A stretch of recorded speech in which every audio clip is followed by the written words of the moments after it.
motion to open the meeting? Second. And a second. Meeting is now open. We'll start under old business. Let's vote. Can we start? Thank you. Thank you. First class discussion. First class, for those of you that don't know, is a system we use for messaging. We used it for a while to, instead of our books. We're not using it instead of our books anymore, but we are using it to some extent for messaging. The deal is, it acts as a repository for all email messages that go to a townofbelgrade.org email address. That repository is kind of important. So we talked about it last time. I believe Mr. Rice wanted to wait until Howard got here. We pay about $1,000 a year for that. Other repositories would probably, in looking online, be more expensive. So the reason we need the repository is legally all those emails that go through that are about town business can be, gotten for, FOIA would cause them to be gotten for whatever the FOIA was for. And you know what a FOIA is. So I guess what I will pick up the discussion where we did last time, or where we left off last time. I think what I did was I modified first class so that it's pass through. All emails that come to that townofbelgrade.org email address go through to my inbox, but they remain in first class so that there's always that record in first class. So it's open for discussion. So let me ask you set it up so your first class now goes to your regular email? It passes it through to my regular email, I don't have a problem doing that. I just want to make sure I get it. and it's worked every time. It's worked really well. It's an easy setup, not a problem at all. Can you show us how to do it, tell us how to do it, or write out the instructions? It's easy to do. Howard is, So Howard set yours up? no, actually, I sent my No, own he up. figured that himself, but I can even make a little worksheet that would give you a step-by-step if you wanted to do that. The only thing I would just caution you about is the whole issue is the archiving.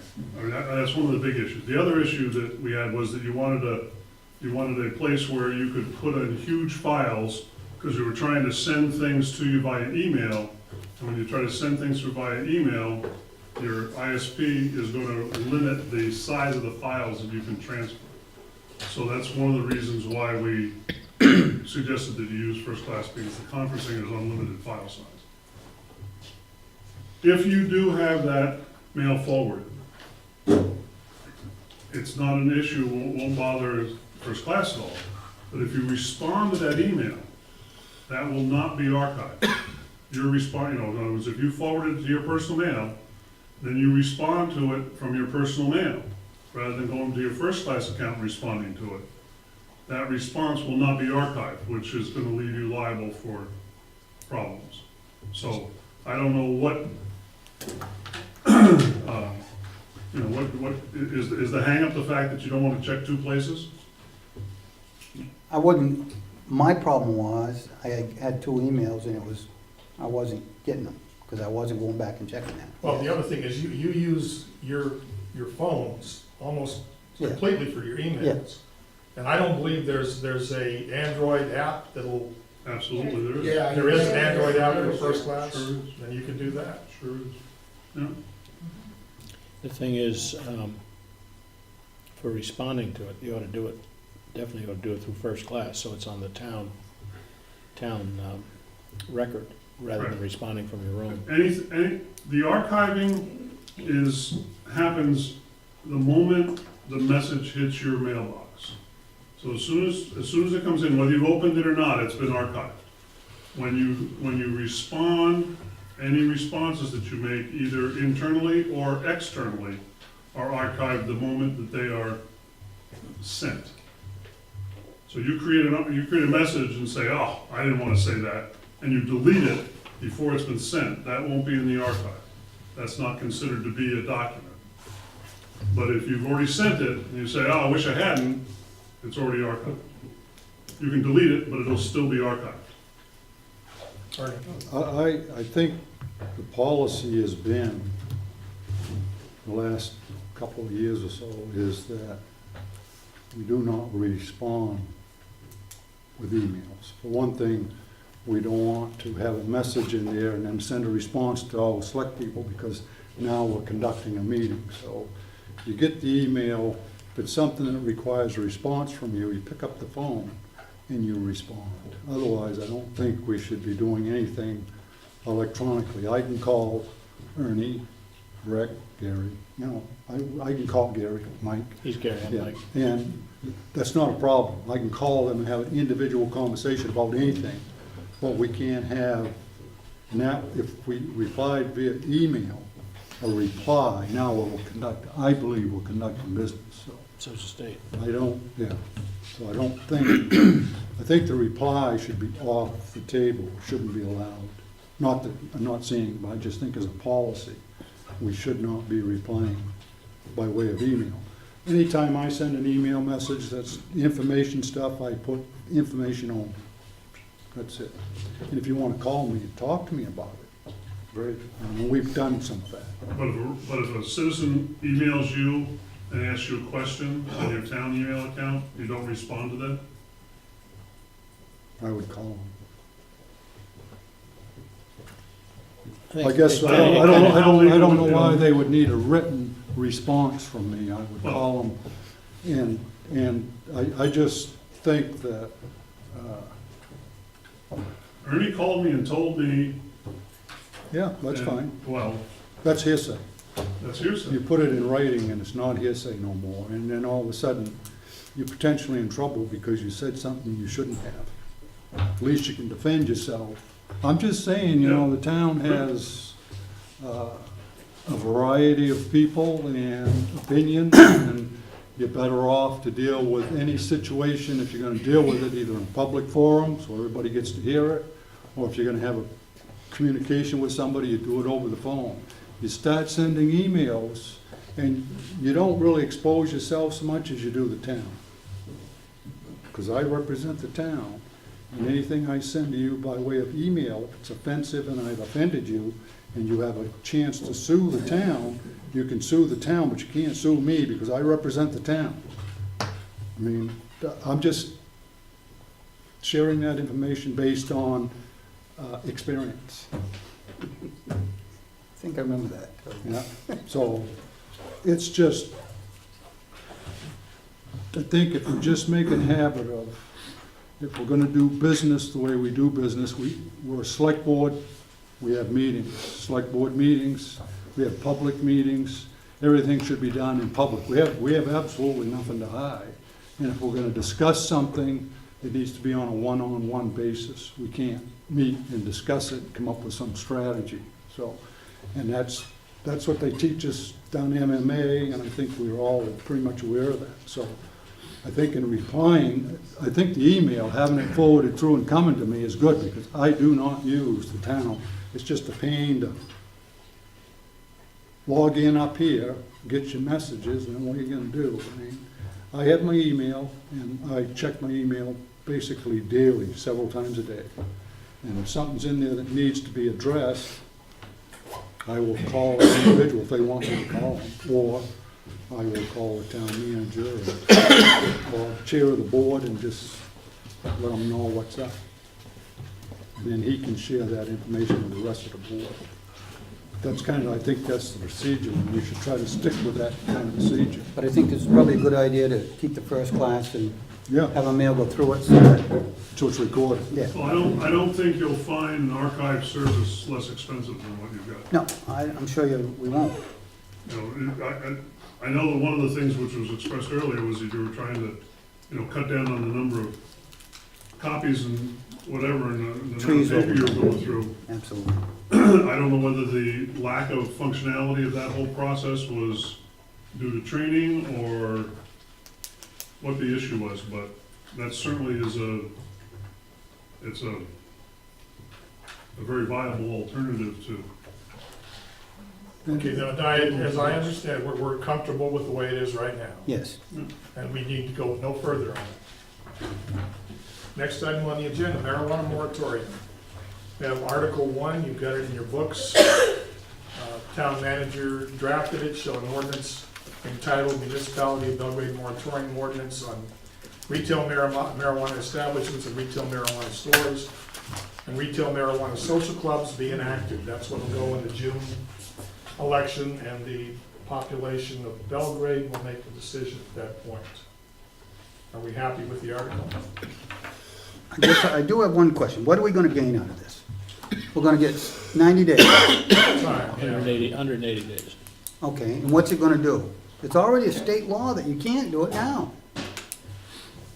That laws, well, it I'm- gives us a period of time to see what's gonna happen with the state. See if we wanna go What- farther than that. Put it out there and see what happens.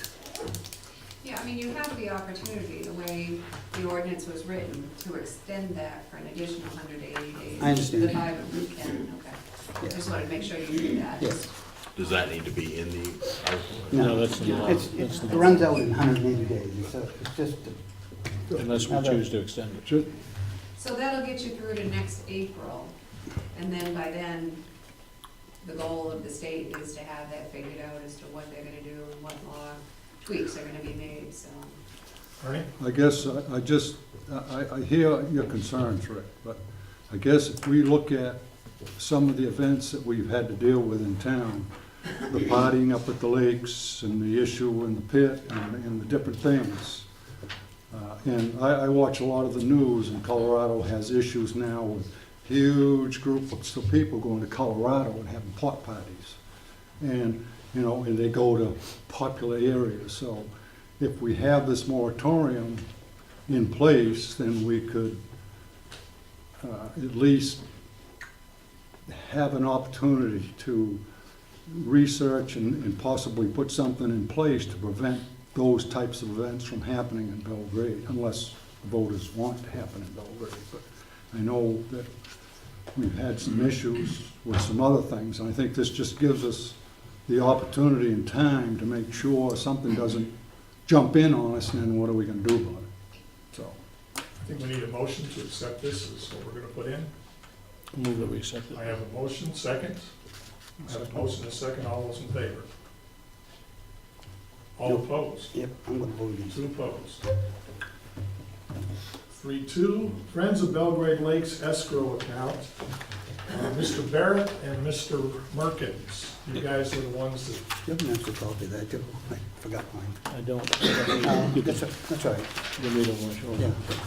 sure. you get this? You all got a copy of the report I wrote on it, of the meeting. Since that time, I've received a message from the Friends, the village people. And they had some concerns. I'd like to see it slightly change the wording. And what it is as follows. It starts, the Friends voted the following: to establish an escrow account in the amount of $10,000. This is pretty much as it's written in my memo. For a period of 10 years to be deposited with the town of Belgrade for the costs of regular upkeep and maintenance of the village sidewalks and pedestrian lighting. I believe, and I see Diane is here, I believe the reason they wanted that is their thinking was that major things, car accident, whatever, would be covered by insurance or some other, so they didn't feel should pay for that. But I would ask Diane to speak to that better rather than me trying to. Yeah, I think, I just wanted, I thank Mr. Barrett and Mr. Merkin for coming to the meeting the other night. That was extremely helpful to have you there, and, you know, appreciate your time and effort. And we don't have major thoughts or concerns with what you had written, other than, you know, we did make a specific motion, which that's what's in italics here. And so that's why we kind of wanted that wording in there to some extent. I mean, that's what we voted on the other night as a board, as a group. And also, you know, we realized that, you know, we're working, you know, all there one night trying to make this come together, and maybe the exact wording didn't get through with Mike and whatnot. So I just think that that's why we brought that up. And yeah, I think that was one of the things that we thought about. We said that it was just regular upkeep and maintenance, not something, not some accident that might have happened or, Construction or something. yeah.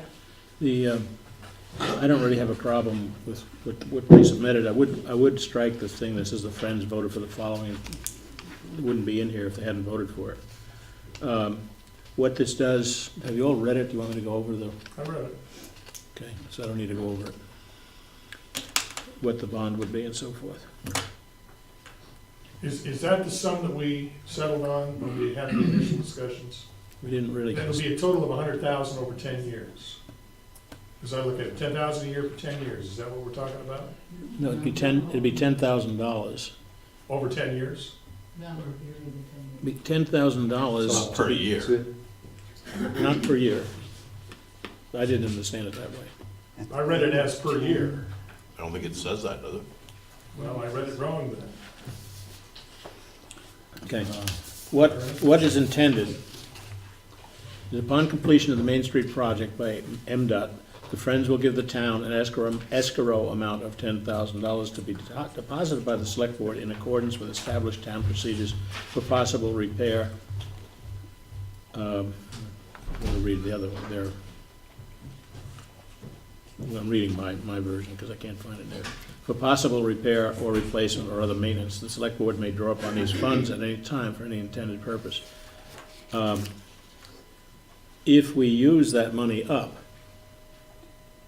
they will come back and replenish it Within that 10-year period. within the 10-year period. So in other words, we have half the sidewalk, the frost heaves half the sidewalk, and it's gonna cost us $10,000 to fix it. They'll come back and replenish that $10,000 during the 10-year period. I think that, going, first off,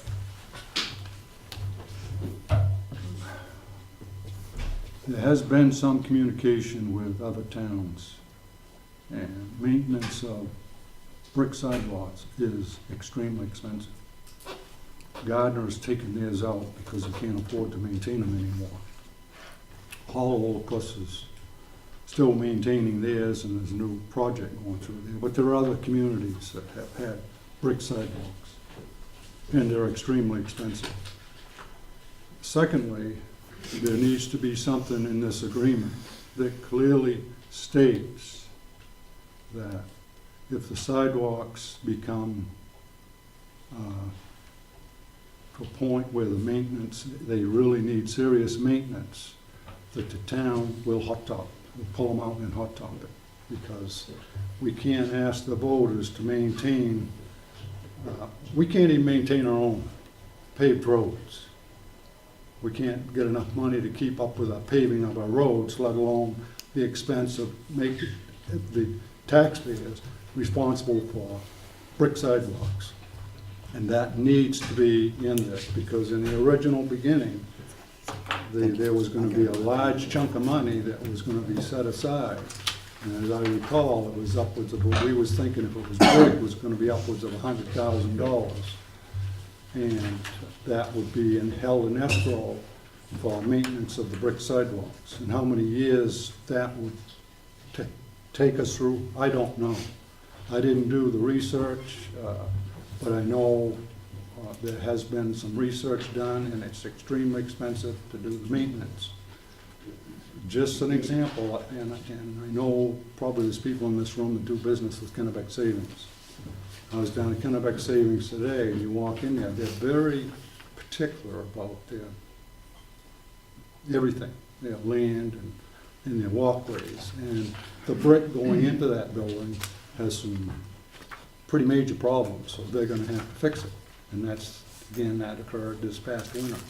So, and if you think about it, if we have another winter like we just had, we had a 3-month thaw, 3-week thaw in January thaw, where it's thawed, rain, soaked in.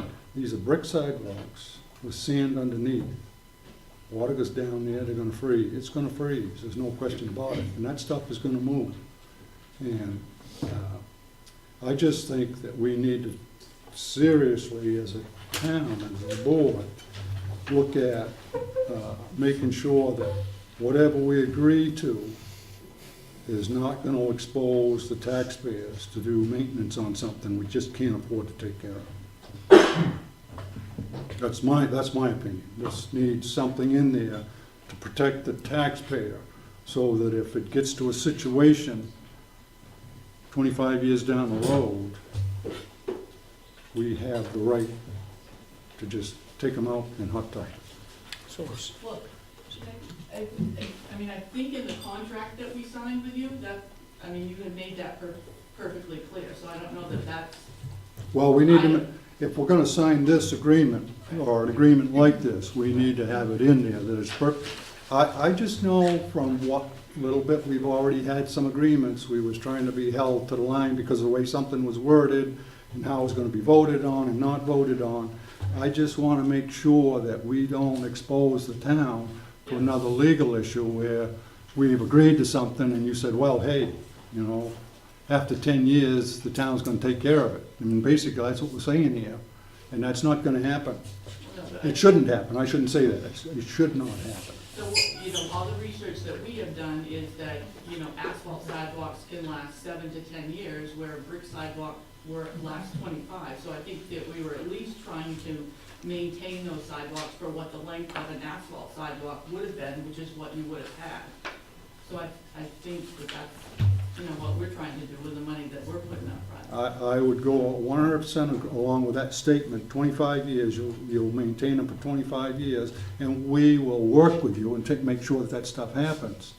And it just needs to be spelled out that way, and we just need to come up with, I guess, as long as you're saying that you'll agree to a 25-year window, then it's just a matter of, we need to make sure that you're gonna fund that during that period of time. The wording has to be there. $10,000, I don't, I'm only saying I don't believe that's gonna do much if there's an issue.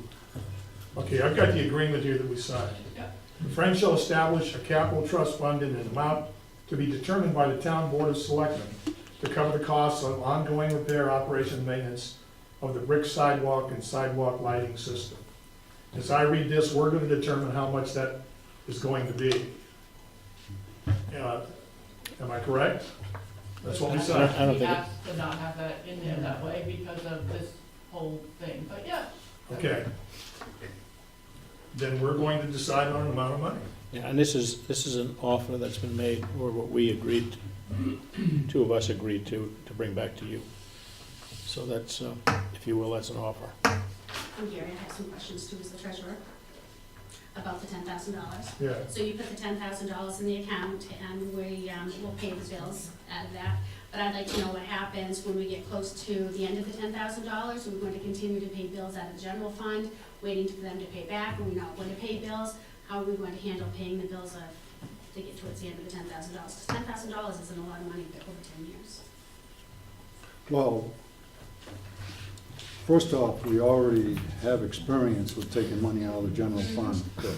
So I would like to have this spelled out. And I don't think we have a right to just dip into the general fund without the voters approving that process. But I hear what Diane is saying, I agree. You know, if they're agreeing to a 25-year window, which is to maintain the sidewalks, because that's a No, life. that's not- I think I think that's what you're hoping. I think, you know, we've been told that the brick should last 25 years, and the asphalt, which you were going to put down, would only have lasted 7 to 10. So that's what, and if you read down a little bit more, it says that, you know, we will replenish.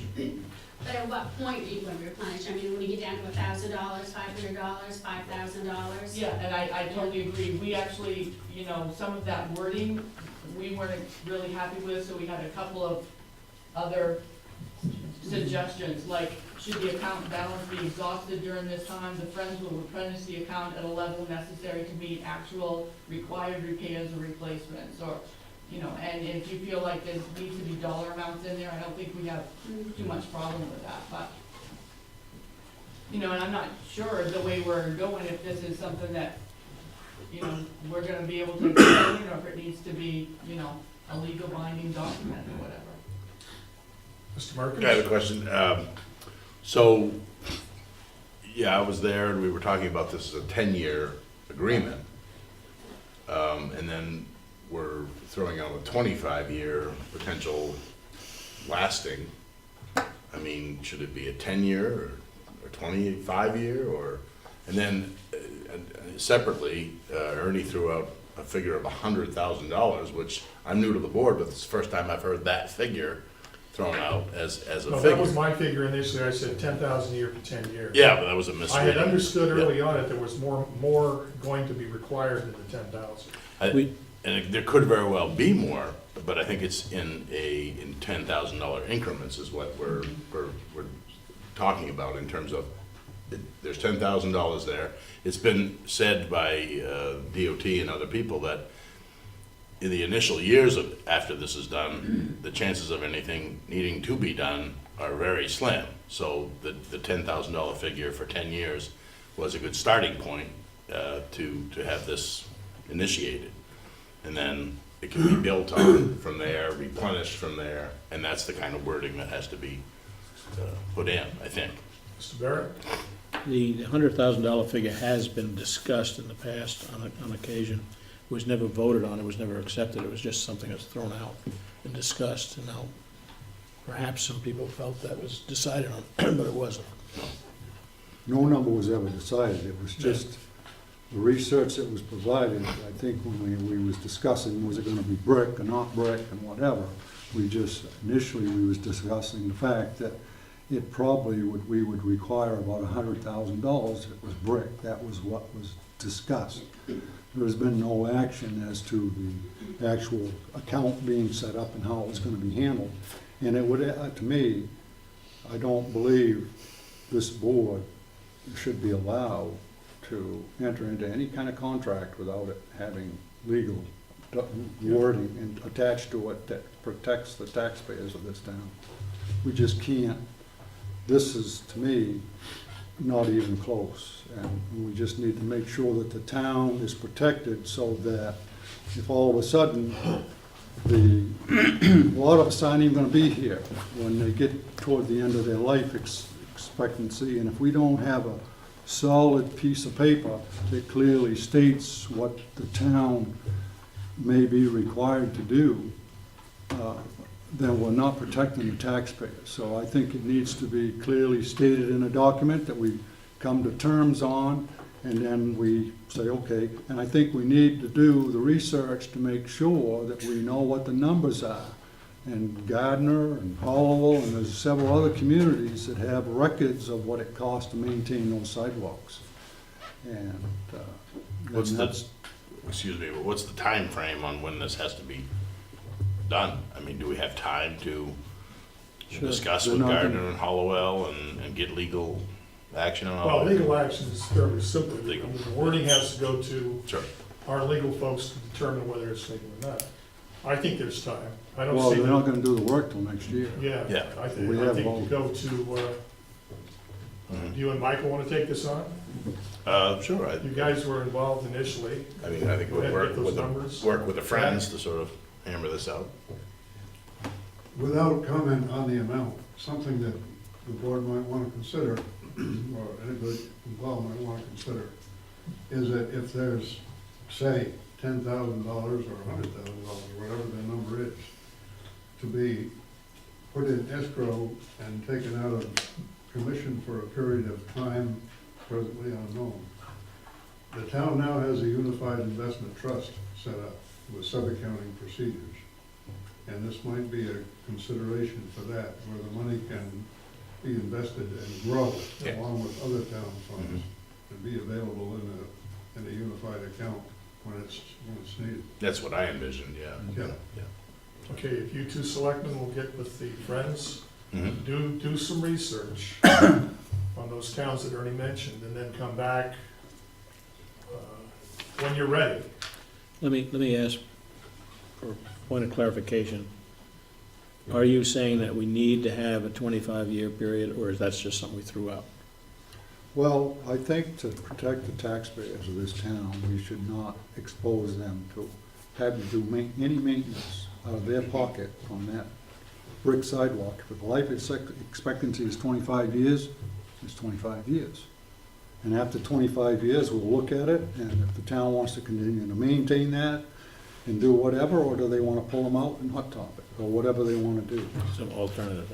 Well, I mean, I think you need to have that option because, Well, we always have that option. We have control over that. If there's a safety issue down there for whatever that caused it, as the select board, as selectmen, we have the right to do what's necessary. well, we do, Mike. Well, I think if we have a contract, we do have a right. And I just know, having been on this board for 7 years now, there's a lot of things that if you don't dot the i's and cross the t's, we come back and they say, why didn't we do that? And it's not exposing anybody to any hazards, it's just taking care of business. And I think they appear to be in agreement to a real solid contract that falls within the scope of what we're dealing with. And then my only concern is, I do not want to expose the taxpayers to having to do maintenance on something that's over and above what they agreed to do up there. That's all. And if we don't have it in there, that door is open, I think. Okay. You want to do it, Ernie? To the, One last Work on little, it with me? yeah, sure, yeah. Yeah, we'll do it. Diane? you know, with all due respect, I mean, there's been no thought process as to the repair and maintenance of what there is there for sidewalks now. We've worked extremely hard We understand that. to raise money. And I'm not saying that what you're saying is unrealistic, but man. And then I think my last thing I will say is that, you know, we have tried to get DOT and Ken Cooper, who I guess is now the assigned, you know, person to do the landscaping. And, you know, it looks like they're waiting for you to make a call. Yeah, they can talk to me if you guys, or they can talk to our group if you guys make a call. I mean, as yet, we have had a meeting with him. So, you know, I would ask you, please, Gary, as the select board chair, to put the thumb on them to get them to come see us so that we can do some work. It is, that meeting is finally, after having waited for the coordination between the board and the DOT, that meeting is finally set up for this Thursday. I'm participating, Carol Johnson is participating, and one other board member. What- And this meeting is with who? Pardon me? Who's the meeting with? Kent, the man who for DOT is in charge of the landscaping. Okay, so you have the meeting set up. It is set up for this coming Thursday, here in Belgrade. And What Ken is the time? man who knows about the maintenance, and with the heavy-duty installation that's gonna be there, he's the person we've been waiting to meet. He's got information on longevity, maintenance, all of those things, facts that will be important for this. What time and where? The meeting is at, it is at 12:30 with Kent Cooper at the Union Church. And I take it select board's invited? Trying to keep us This is a out. meeting to work out particulars between selecting brick, the color, the style, learning about options for placement, how to do those particulars that we've been waiting for with Ken Cooper. And we finally just got the approval to go ahead and do it. I was informed by Carol Johnson, who worked through with Ernie, the man on the other Ernie. Yeah. Pretty much. You gotta watch out for those earnings. Yeah. You two gonna be there, one of you? Yeah. At least one of us will be, yeah. I don't think it's important that the board, because really, No, I what they're going over really pertains to what they want to do, and I guess, I know we don't want to beat this to death, but it just, you reached your goal, and you got the money, you can do the brick sidewalks, and you can do the lighting. And as far as the maintenance and so forth, the voters in this town voted and approved, I believe it was $40,000, give or take, to do asphalt sidewalks. So anything over and above that really falls in the scope of what you people want to do, and you did what you said you was gonna do, and the board has supported you on that, and we put it before the voters, and they've accepted the gift. But in return, I guess, just so that you know, we just can't expose the voters to the maintenance, extra maintenance that may be required, that's all. And that is why this document that we worked with this past week put that information in there about what we thought was a reasonable amount to put in for that for that 10-year period. I think we need to get more data, I think we need to get more information on how long these things will last. I've been around bricks for a long, long time and sidewalks. Didn't appear they made it 25 years. However, we'll go out and check with some towns to see what they're doing. One or two of us will hopefully be at the meeting on Thursday, and we'll ultimately make a decision on this. So, yes. I don't know what considerations have been made, but you might want to talk to Auburn, because they went through a significant re-sidewalking project with bricks, but the key for them is they laid down a rebar concrete base. And That's That's what what we're supposedly building doing. practices are. Okay. That's best practice, and part of the reason why the other towns are having difficulty is they didn't provide best practice on the installation of Okay, the it seems to me we've sidewalks. got a plan. We're gonna go with that plan. well, Auburn would be a good place because those sidewalks have been in there for 15+ years. Okay, let's go on to the Comprehensive Plan Review Committee update. You got an update? Sure, Lay it on us. sure. As you know, the last we talked about this, there was going to be an effort to put forth a sign ordinance. And, oh, I'm sorry,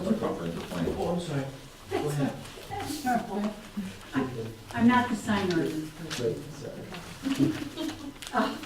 So, Oh, I'm sorry, that's right, that's the other side. that's the other guy. Kathy, I'm sorry. That's it, no, that's better. Go for it. I'm old, I'm 75. You know that. Wait, tomorrow. Yes. Tomorrow? Can you just sing happy birthday? No, don't sing happy birthday. No. Okay? So this is the update on the Comprehensive Plan Review Committee. You should have gotten a document. Did everybody get this? Which is exactly what I'm going to read to you right now. The review is that the charge of our committee, and this is really important to remember, the charge of the committee is to track the progress of the Town of Belgrade 2014 Comprehensive Plan. Committee members look at stated priorities that move towards the 4 goals of the comprehensive plan. And you've been provided with a large Excel file that has the goals and each one of the sections separate. And so you ought to be able to track right along with us. So we bring forward comments and recommendations. Now our findings, we've been meeting since, well, probably about a year and a half. Overall, progress has been made in the areas where there's a responsible individual or a committee that is assigned to accomplish particular tasks. That's not rocket science. You got somebody who's going to do a job, and they do the job.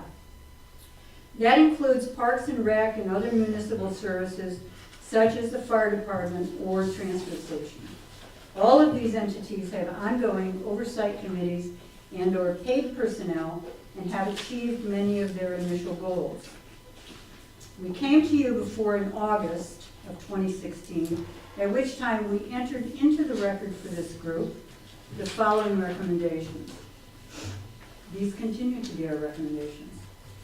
Our strongest recommendation is for the position of code enforcement officer to have more hours. We place a high priority on this to ensure current ordinances and permits issued by the planning board are inspected for compliance and enforced when necessary. Inability to do so now results in the town being inconsistent and consequently inequitable in its implementation of ordinance and permit enforcement. It has also resulted in some bad feelings amongst members of the business community, which were expressed to the Economic Development Subcommittee for the Comprehensive Plan during our initial stages. The second recommendation is to follow up on the recommendation that occurred in the 1993 comprehensive plan, which was to create, develop, a conservation commission and be a part of the Maine Association of Conservation Commissions with other town commissions. And then there's a bunch of asterisks in your Excel file that sort of tells you what a conservation commission might do, okay? If you deem it necessary, we can investigate this further for the select board. At this stage in time, we don't really have all the information necessary to make a recommendation for you as to whether or not there ought to be a commission for this town. No longer is there state funding for the creation of these commissions. That's sort of gone by the wayside. And some of these commissions have become part and parcel of Parks and Rec in some of the other towns. So we really need to do a little bit more research if we're going to be doing anything about that. So if you deem it necessary, we would investigate this further for the select board, but at the moment, that's not part of our charge. Our charge is simply to track and report on the recommended priorities. And you need to decide what action needs to be taken. And the final recommendation is sort of new to our list, but it sort of looms there for all of us to think about, and that is to act on those recommendations put forth by the Land Use Subcommittee in the future land use map that was approved by voters in 2014. Some of these recommendations have already been put on the radar screen of the planning board, and if you go through your matrix on the Excel file, you'll see those are the ones that are in red.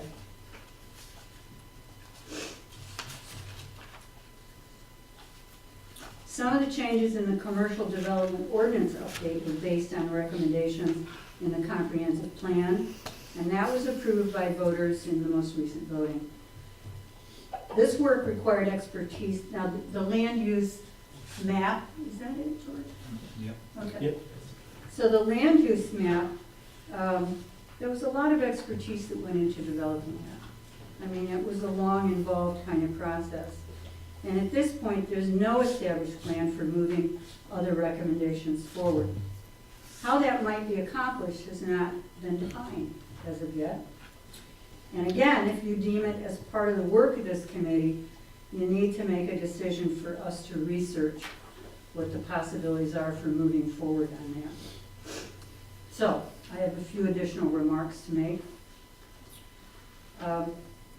We know that the thought of zoning or ruling on how land will be used, and these are my thoughts, okay? I can't speak for the committee on this. We know the thoughts of zoning or ruling on how land will be used in Belgrade is often met with horror. I would simply say that we need to be thinking about how to put us in control of the future of our very special town as defined by the goals of the voter-approved 2014 comprehensive plan. The first logical step is to make sure that our current ordinances and land use practices are being adhered to. And to that end, we strongly recommend that we move quickly on providing more working time for a code enforcement officer who can ensure that that is happening. Respectfully submitted. Thank you very much, Kathy. You're welcome. Comments? I guess I'd like to defend Gary a little bit. In fact, I used him just today. I called him, probably it was 11 o'clock, to come and do an inspection on the septic system. He was there within 45 minutes. I work with a lot of other towns out there, and I tell you, we're pretty fortunate to have Gary, because he's pretty open to come when you need him. These other towns have got 1 or 2 days, and you gotta plan your work around there. So before we start throwing stones, I guess, you need to look around at some of these other towns and see what's really going on. I mean, I'll give you an This is incident. not a criticism. No, this is. Gary. I know, but I mean, This is absolutely not a Don't jump to criticism. that conclusion at all. No. You're- We you're- want you're- him more. well, I know you do, but, you know, I mean, I just can't see, but he's doing a good job. And I think he's getting around as quick as he can, and Couldn't agree with you more. I think he's doing a great job. I just want to tell you, there's other towns in a lot worse shape than we are. I'll No, just I tell you don't, that. that committee never, that And I was never. understand that, but I just wanted to defend him a little bit Oh, about getting around quick, and I mean, I think any he's out there. defense. He is, And I mean, I call him on some stuff that I see when I'm out around that shouldn't be, and he jumps right on it, do you you know, need so. defense? Excuse me? Do you need defense? No, I just, Okay. I just have a comment. George had the floor first. Let George? let him sit. Yeah, go ahead, Gary. The town manager and myself, quite recently, have had numerous conversations about this subject because we knew that this was coming up. And my comment and discussions to Carrie were, I'm retiring from my full-time job in January of this year. If the town wants to increase my hours, I'm more than happy to work more hours. You just need to tell me or decide how much you want additional in the budget and how many more hours you want me to work. I don't have an issue with it. And that was the gist of that committee's discussion. Yep. George? Yeah, I would just add, to make this very clear, everybody has nothing but admiration for Gary and the job he does. But he only works 13 to 14 hours a week. That's all he gets paid for. Okay, so you can only accomplish so much in that amount of time. He's the LPI, much of his time goes to that. He holds the planning board's hand, comes to all our meetings, helps us immensely, responds to citizen complaints, most of those are shoreland zoning. But there's no time left over for doing compliance inspections on a broad scale. So we have no idea who's in compliance and who's not on all the permits that the planning board issues unless somebody happens to complain. And that's a very inequitable and inefficient system if you want to make sure that, that we're all operating on the same table. And it opens up the town, frankly, to some legal issues too. And let me just elaborate by telling you a short story. In the late 80s, I was the planning board chairman. At that time, we didn't have a code enforcement officer. We did have an LPI part-time, but we didn't have a code enforcement officer. The select board did that. There was a case down in Pinkham's Cove involving a permit that had been denied for an after-fact expansion. It made a camp more non-conforming. That gentleman, who happened to be a minority, filed a complaint for housing discrimination against the town of Belgrade with the U.S. Department of Housing and Urban Development. They sent an investigator up here for 4 days, rummaged through the town's files, interviewed all the selectmen, interviewed all the planning board members, interviewed neighbors, and interviewed people who had permits issued and approved or denied. And because the town had a track record of being very consistent in denying and taking enforcement action on those cases where there were violations of making a camp more non-conforming, the matter was dropped. But if you don't have somebody out there looking, it's luck of the draw. I mean, does the town really want to have to defend itself against a housing discrimination claim? That's the liabilities that you look at when you don't have equitable, also implementation, which is the planning boards of the ordinances, gig, and enforcement. So there's some risk there. Gary, do you have any feeling for how much additional time would be required? If you had your druthers, what would you be asking for? Currently, they increased my hours, I don't remember, 6 to 7 years ago. So usually the average is 15 to 16 hours a week. Carrie and I have discussed 20. We've talked about 25. I guess it's up to you, it's up to the town, it's up to what they want to fund, and that'll be a discussion at this fall's budget talks, I would say. At some point, we're gonna have to ask for an expert opinion on that. What you may want to do is do a survey of towns with the population that we have and find out how many hours a week they employ a code enforcement officer. Keep in mind that we probably have more shoreland than a lot of the communities that have the same population. So it's, whatever you come up with. Any more questions on this particular part of the report?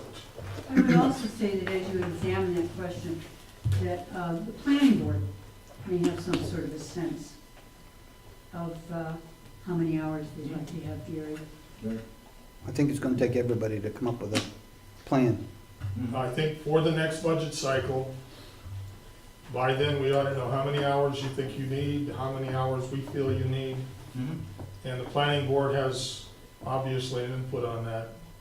And we can make our decision at that point. Yeah, and I'll Certainly, discuss there it was with the nothing planning here that indicated you weren't doing an excellent Oh, job. that's fine, that's, I don't, Well, I just I know wanted you to bring got that up to tickly how there. quick he got there. Well, no, you know what? No, he's doing great. I mean, I work with a lot of towns There to were see two what they other got. parts, two other parts We're of pretty that lucky. report that asked for a decision. Can I see your copy again? One part was whether you want that committee to look in on the Conservation Commission, forming a Conservation Commission. Do you want that committee to go out and do some research to see what it takes, figure out what the Conservation Commission would actually do? They're probably the most knowledgeable group in town to, Who is? That committee? that committee. I'm on it. Oh, I take, Yeah, I would take take that back. I wouldn't spread that around. He's 75 Actually, years that- old tomorrow. That committee is the most knowledgeable to do that. Yes, they're a logical choice to go out and do that research, if they're willing to do it for us. So do we need a motion to have them do that, or is? Yeah, I'll make the motion. Make it's the been motion. moved and seconded? Do I hear a second? Seconded. I second it. Let's go out and do the research. Yes, Sorry? that's to do the research. Just, yeah. Yeah. Yep. Is there any more discussion? All those in favor? Unanimous? The third thing that she'd asked for was a little unclear to me, Kathy. Well, that's because it's kind of complicated, and that is sort of the question as to, how do we move forward, since we do not have a land use committee or a group that oversees land use, other than the planning board. Maybe you can speak to this too, Peter. Because there are some intersections of the recommendations that were accepted by voters and planning board. So we sort of put those on the planning boards, or Peter very nicely accepted them as part of the planning board stuff. I forgot to plug. So the question then remains is to, what do we do with the other recommendations? You know,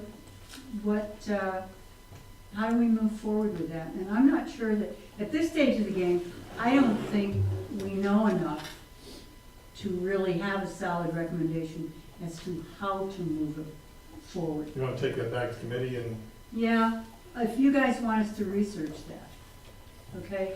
Because at the moment, our charge is not to do research on that stuff, but just look at the recommendations and see where we're at. what you've done? We've done that. We've done it. And we're at sort of, we need to do more research kind of thing. And in fact, the majority of the areas we've looked at have been fine and Yeah. are progressing fine. These Yeah. three areas are three that committee feels needs to be looked into more. So do you want this committee to go ahead and do a little more research here? Because I sure do. Yes, I'll make that motion. It's moved. Is there a second? Second. Any discussion? All those in favor? You got it. Okay, Thank you much. thank you very much, sir. No, Sir, no, Gentlelady and a scholar. now why are you still sitting here? I'm leaving. Go get to work. No, you can stay if you want, Kathy. Thank you. Okay, my agenda says the next thing on the agenda is transfer station manager job description, update and approval. He has updated it. I think we all got copies of it, and they're in our books. Mr. Chair, I would like to make a motion, we table this and tell our new town manager, till we hire a new town manager. Anybody else? I've got a motion on the floor. I didn't hear a second. And Is there a fine, second? go with it. I just have a question. Whether Okay, we- died for lack of second. Okay, Actually, go ahead, Michael. I was, I think what it was now. The moment has passed. It'll come to me. Is there a problem leaving this set Oh, for that period of time till the new town manager's in place? If not, I got a lot of questions. I don't know why we would, but go ahead, I mean, you're able to function well now? I mean, what's in here that's gonna make the job easier or more efficient? nothing's gonna make it more easy, it's just that the job has changed quite a bit over the past year and a half. But you can go another few weeks. You can go another few weeks or a month, so. This came about See because, why, but go ahead, I'm sorry. I'm sorry, Ken, I didn't mean to interrupt you. Go ahead. This came about as a request from me last fall when we had a shift in positions from, I basically stole one of his primary helpers down at the transfer station. And Kenny made a great effort and has done really well looking for efficiencies down there. And what that did was that changed his position where he's no longer able to be split with the facilities maintenance. So to make sure that those lines were clear and things didn't go back to the way they were before, I asked him to take that to his committee and amend that moving forward, just to keep that efficiency in place. What's the problem with being known as a transfer station? You've crossed out, it's been crossed out everywhere in here and changed to, It was just facility, it was just changed from facility to To state. transfer station. okay, yes. Just to clarify that it is transfer. It's not a station. big, not a big deal in other words. It was struck on the first page as well. Any more discussion? Well, I guess I'd, Go ahead. the chair, I think it's the chair, Bruce, of the Yeah. team? So what's your feelings on these? I mean, I think that it's to the point where, you know, Ken's doing a lot more than any other manager has done.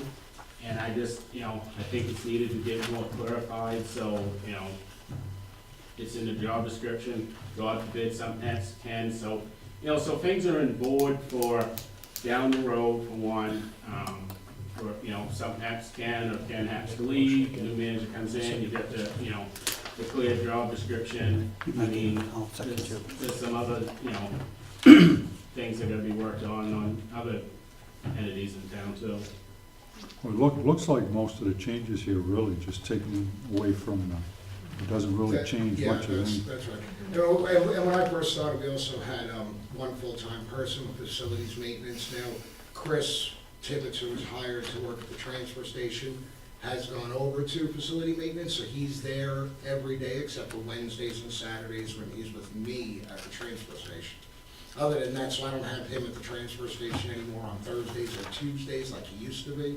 So I've been filling in a lot of that time myself. All right. I'm on the board, the transportation board too, and it was the board that kind of went through and made these changes. I read it through and I was part of it when they did the changes. I didn't see anything glaring. I mean, there's certain other things like, you know, crossing out, we don't have a burn site anymore, so that's been crossed out, and it's just an updating. I agree that, you know, if we accept this, it just basically reflects what Kenny's been doing and what, you know, it updates it. There's nothing stopping a future town manager, once he becomes familiar with the operations of the town, from this being updated again next year if need be, once, but I think to hold it up for a period of time,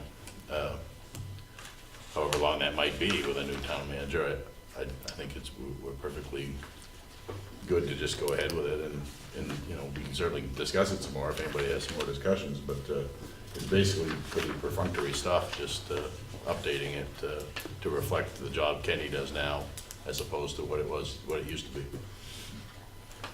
Michael? There's one thing in here that I think goes beyond what's been described so far, and that is that taking 8 hours, right now you're spending 8 hours according to this as assistant facility maintenance director. Yeah, that hasn't happened in over a year. Yeah, he doesn't do that anymore. So it's not being done. No, no, He's basically full-time doing that. at the transfer station. Okay. And Gary hasn't raised holy over that. Any more discussion, gentlemen? Huh? Whatever. I'm gonna vote against it, I can tell you. I guess my question, Rick, is what are your objections to it? I mean, I'd like to hear both sides I of guess this. what I would like to see, what a new town manager is gonna think about this, and maybe some more investigation needs to be done at the town, at the transfer station, what's going on. We've got a lot of people that work there. If you look at the list, in fact, it's on the agenda, on your warrant this time, it looks like 4 or 5 people took classes over there, if I read it right. Yeah, 4 of us total. Yeah, and Chris Tibbetts is one of them. Right. He's only there on the 2 open days. We've actually reduced the amount of employees. There's just some things in here I didn't, just kind of If- questioned it. If there's no feeling, if there's no, let me just say what I'm gonna say. Yep. Well, Bruce has got his hand up. Oh, If there's no, You were looking at me, sorry. Go ahead, Bruce. No, if there's no, I was gonna say, if there's no feeling that you will be impacted adversely by waiting for a short time till we have a new town manager, then I'd be inclined to make that motion again, Just table it. just to till we table get- it till we have a new town manager. But before we do that, I'd like to know what Bruce has got to say. well, for one, I'd like to know, if we're gonna table it, I'd like to get everything out so we can take it back to our committee and discuss stuff. So if there's any issues with stuff, you know, we need to know so we can discuss it at the committee, you know, at our meeting, so we don't come in and get floored, you know. It'd be nice to be able to discuss it, so, you know, if Ricky doesn't mind, if he Nope, could, I'll give you a few of them. if he could go through a list so we can get it down and go through it. If you go to the second, let me see what page it is. First of all, well, I had the same question, he did, why we're changing it to transfer station rather than transfer facilities. What, it's always been transfer facilities, why we're changing it? That was my big question. Just I wait, just said facility in most of the spots, that's why I was trying to change. whatever, facilities, whatever, it doesn't It's matter. just continuity. If you go to the page where it says, report all required maintenance to the facility buildings, to the facility maintenance director or the town manager, up to $5,000. Where did that number come from? I mean, I think that was a carry forward from the previous one, I may be wrong. it's underlined, so it must have been something that was put in there. That's my thoughts on it. It's just, yeah, it's underlined, it wasn't stricken, so that was something that was just carried forward from the original. It says repairs here, $500, has to be approved by the town manager. We're not using the facility maintenance person anymore, is that what, kind of taking him right out of that building, is that what the game plan here No, the is? facility. It doesn't say that, it's, Right. all that is scratched out, that kind of bothered me. Facility maintenance is still responsible for the buildings.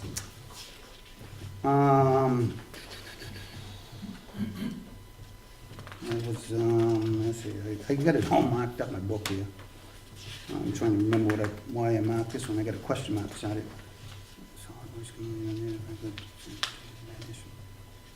Oh, you're not gonna do minutes or anything now for the solid waste committee and The recycling? solid waste committee has a secretary that does the minutes in their bylaws, that's the way it was written. And this, I don't know why it was even in a job description. Yeah, he doesn't do the minutes of the meetings. Okay. We have a The secretary. meeting minutes are done by the secretary of the committee. And I guess, why are we not using you for grounds and maintenance? I guess, I have a hard job believing that's a 40-hour-a-week job over there. Well. And I do. Since we've, you gotta understand, if we still had the same crew that we had there, that maybe not. But since Chris went over to facilities maintenance, and I've dropped an additional person that we always used to hire, or that we had on, I'm down to just myself and one other guy. But you're only open 2 days a week. Yeah, 3 days a week. 3 during the summer. Yeah, in the summer, 2 Which days is, in a which week. is another thing, when I first started, we weren't open on that 3rd day during the summer.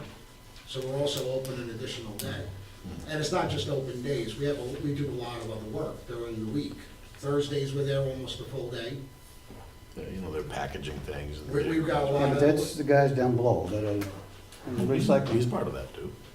Okay, whatever. Guys down, well, on open days, it's just Chris and I down below and two people up in the recycle building, yeah. Those are the only questions I had. So, there's something you can take back if they decide to. This is a job description. I mean, Yeah. it's fairly simple. I read through it, I didn't see a problem with it. We pass it.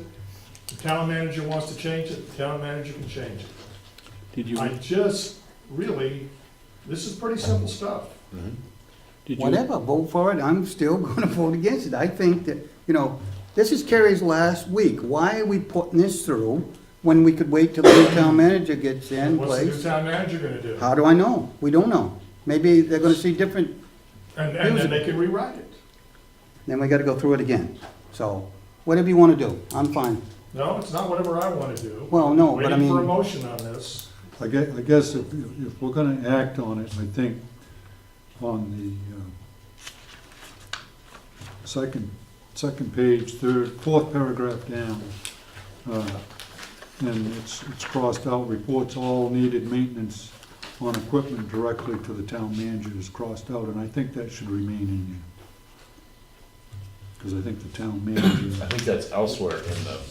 is it, well, as long as there's somewhere else in there, Yeah. because. There were a lot of redundancies Yeah. that. Yeah, all right, no, but as long as that's in Yeah, there, 'cause because, that was a big yep, thing, everything to the town manager. yep. Bruce? Just to answer one of Ricky's questions, what takes more time to Ken is, you guys as a board voted that Ken, most of the skid steer work is now only done by Ken, so that increases more of his time also. Waiting for a motion. All right, I'm gonna reverse my original thought, and I'll move that we accept this. I do have one, when we get out for discussion, one correction that I think you need to make. No, it's before we, what was it? It's on the section under stickers and licenses. I thought the stickers expired periodically. that's on the next one. I think you're in the wrong. No, that's not the right one. You're on the That's a next, different- yeah. the rules and regulations of it. Yeah. I've got that one marked up too, so be ready. Wait a minute. This is a different, Yeah, that's rules. Yeah, we're only on the, it's not, This is Another just a, job just description. job description, yeah. all right, it's not indicated that.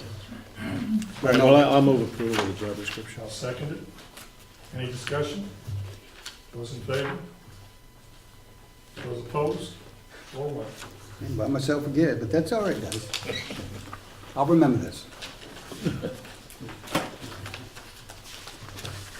Okay, the next part is the station, transfer station rules, update and approval.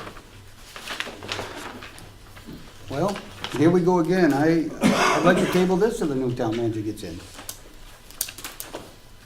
And I had a lot of questions on this one too.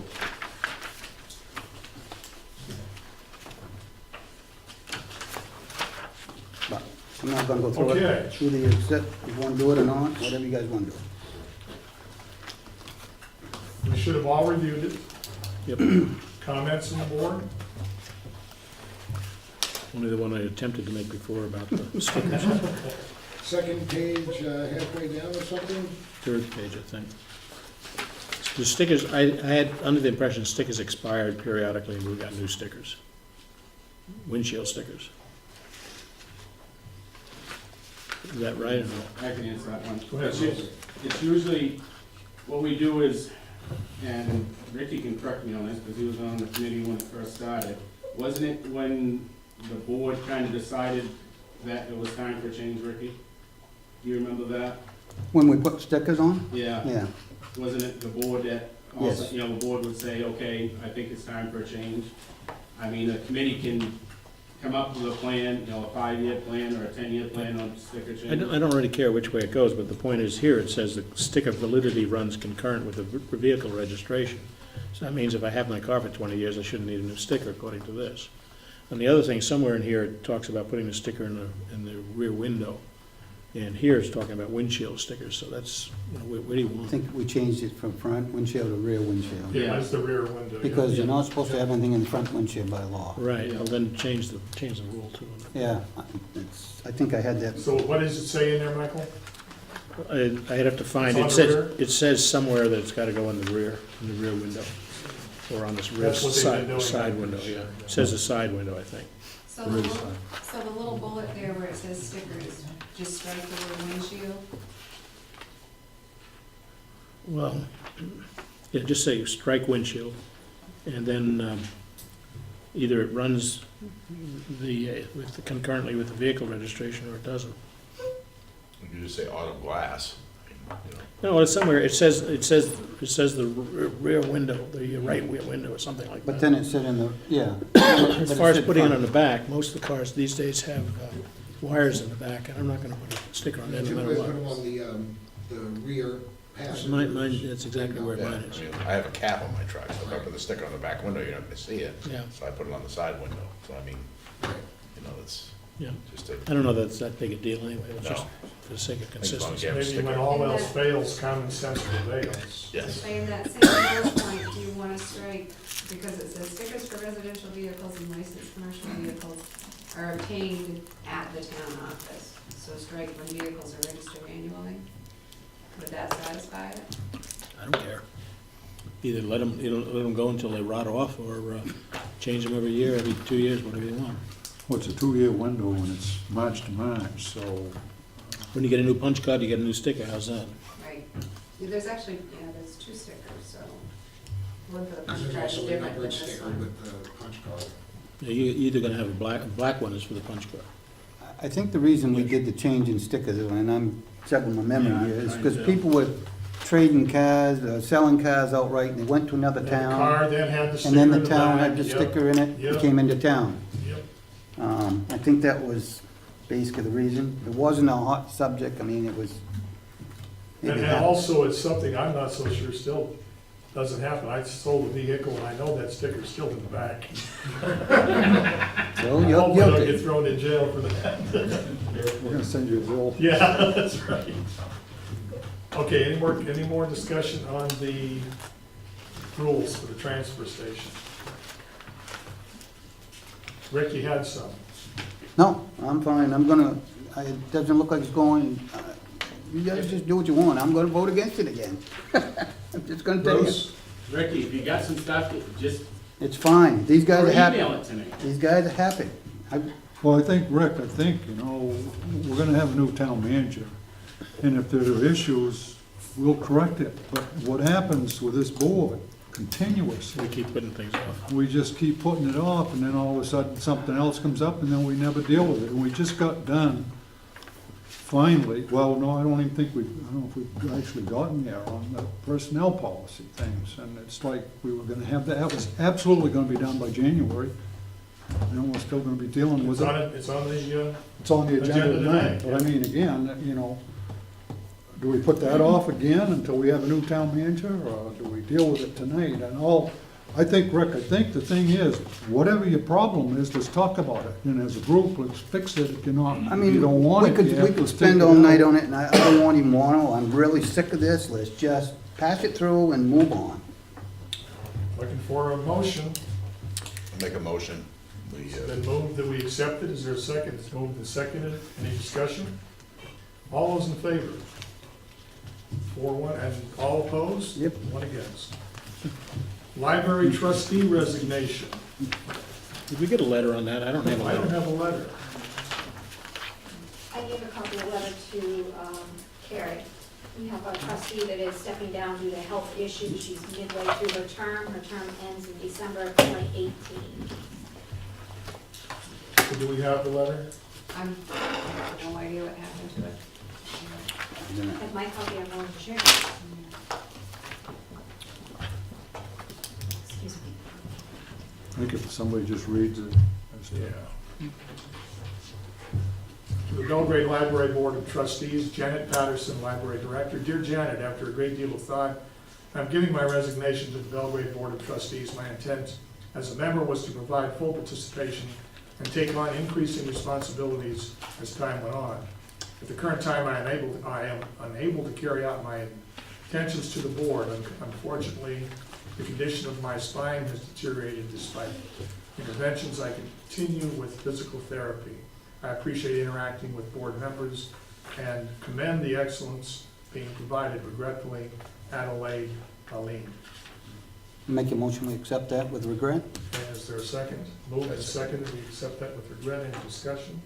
How long All those in favor? how long she been on? She's been on about a year and a half, and there's about a year and a half to go. Her term ends Okay. December Thank 2018. We do have a person in mind that the chair has approached, but I don't know Right. how far that conversation is. Once we have Okay. It's fine. Get the vote out of the Information, way. we'll get back to you. Thank you. Okay, accepted with regret. All those in favor? Unanimous. The only other thing I would point out is that the board appoints the committee members, trustees, so the letter should come to the board, not to you. You can have a copy, they can copy you, but it should come to the board. I know usually they do. I'm not aware that she Yeah, gave yeah. one directly to you or not. Okay, we have several items from the library, the local library passes, special account purchases, and the telescope policy. And is there changes from last year on what these are providing? In terms of the library passes, there is not a change. We're looking for the same 8 passes. One of the passes did go up by, I think, $35, but it was the same thing that we're looking for, the same services that we'd be providing. Last year was the first year that we offered the passes. They were fairly well received, but still in a low number as far as circulation. Anything new that you try, they always say try it for 3 years before you can really get a feedback for how successful it is and before you make changes. So I'm looking for input from you guys, approval from you guys to purchase the passes again this year. Which is the one that went up? Maine Department of Conservation State Park Pass. Rick? Did people use every one of these last year? Let's see. You probably knew that question was gonna come up. I think I asked you. The Conservation Park Pass did not get used, all of the others did, but again, this was the first year. And I think as we do more promotion and we make people more aware that we have them, they are gonna get more usage. My second question, if I may. Do the same people who will say that used them last year, can they come get them again this year? Or do Absolutely. you don't? As long as they're available and someone else doesn't have them checked out, you can take them out 2 or 3 times in Okay. the summer if you want to. That's all I need. Thank you. Ernie, you had a question? Yeah, I guess it would be good to have a record as to how many people used which passes, so that as we look at this going forward, if conservation doesn't get used again Do away this with that year, one. let's do away with it. And if something else is only being used once a year, maybe it's not really, I do have a record of that at the library. I didn't bring individual ones for passes this evening, but I do have a record of that at the library.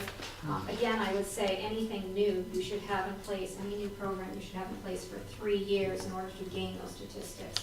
1 year might be a lighter, easier year, another year folks might have more funds to go places or more availability, or the weather might be better to go somewhere versus last year. I think last year, so far this year, last year was the better weather. Hold it, Janet. I'll second it. It's been moved and seconded, we accept this. Any discussion? All those in favor? Unanimous.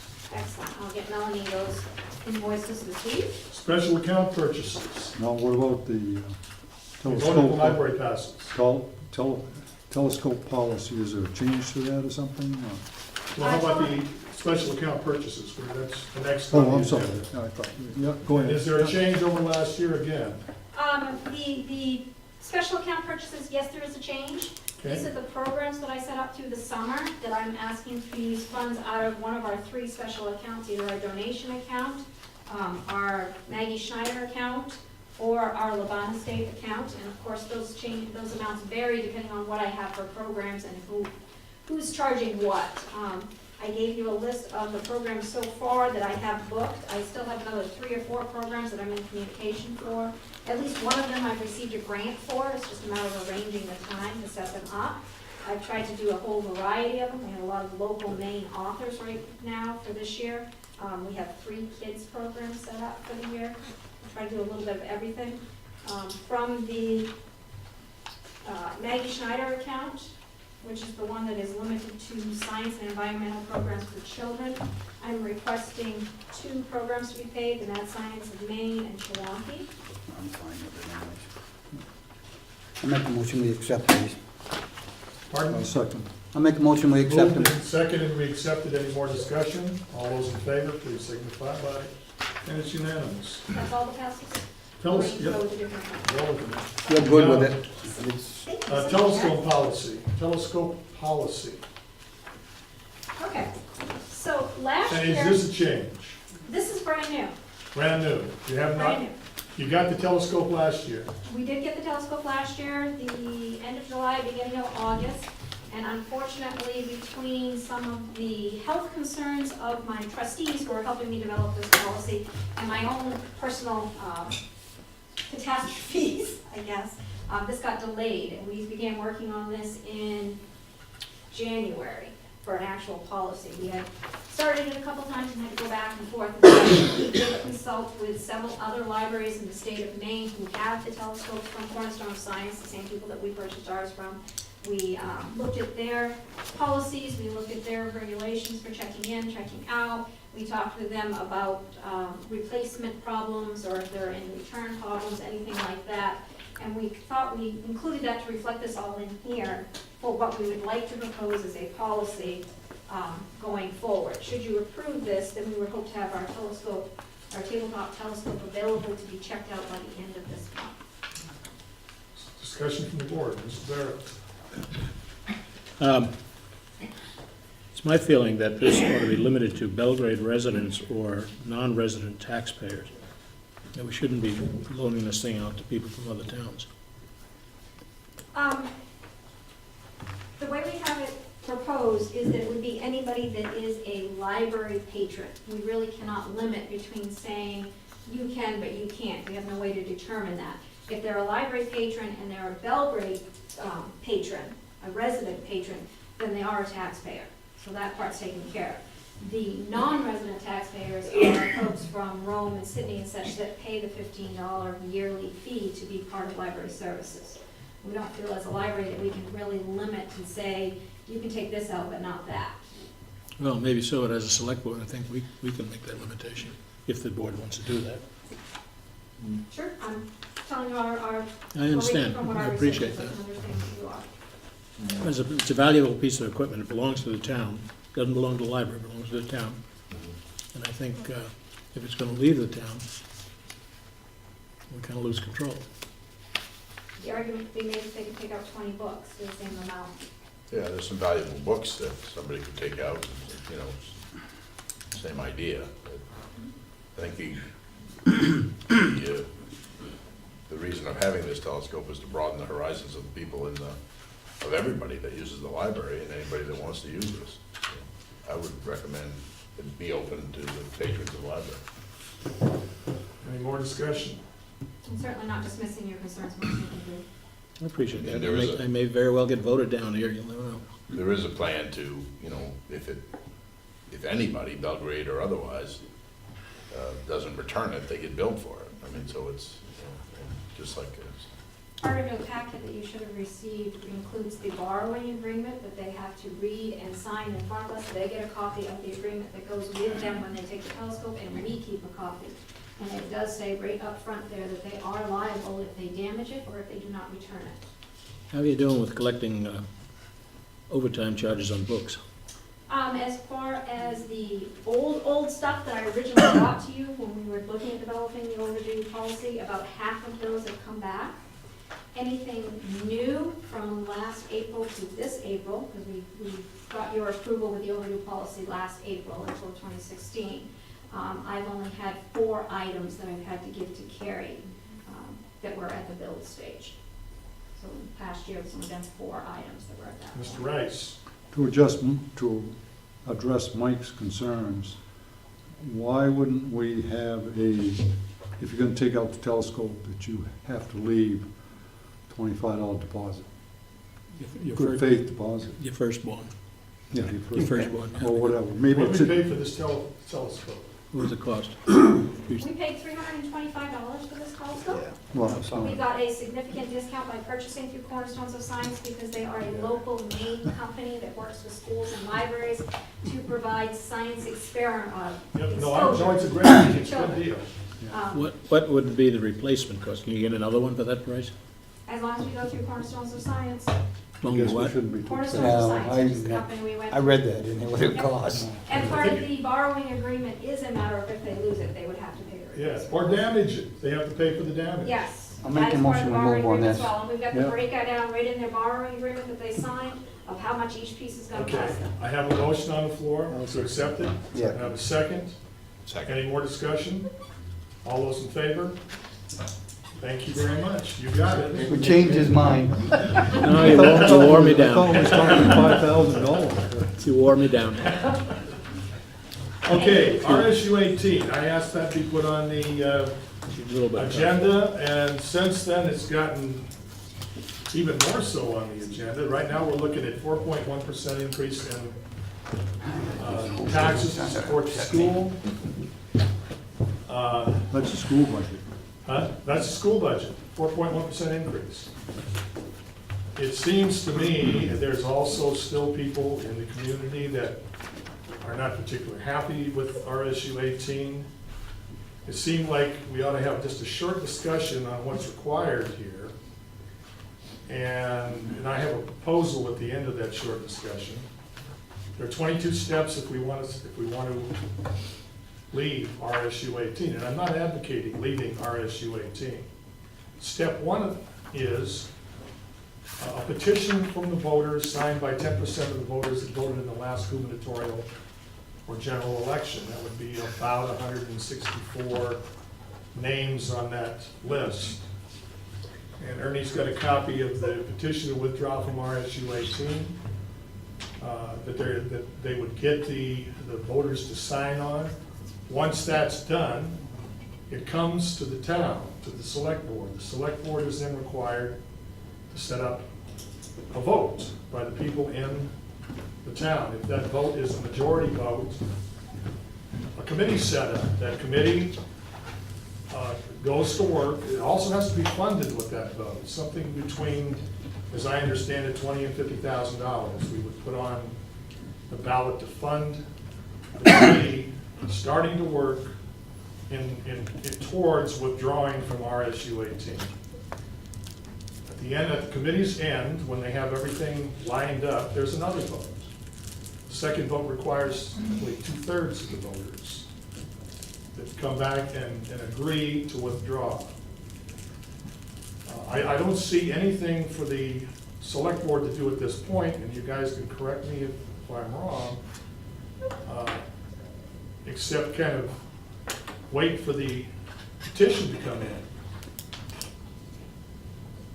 I'm also interested in asking the school board members, the two from this town, to come in at our next meeting, and we can have a discussion with them.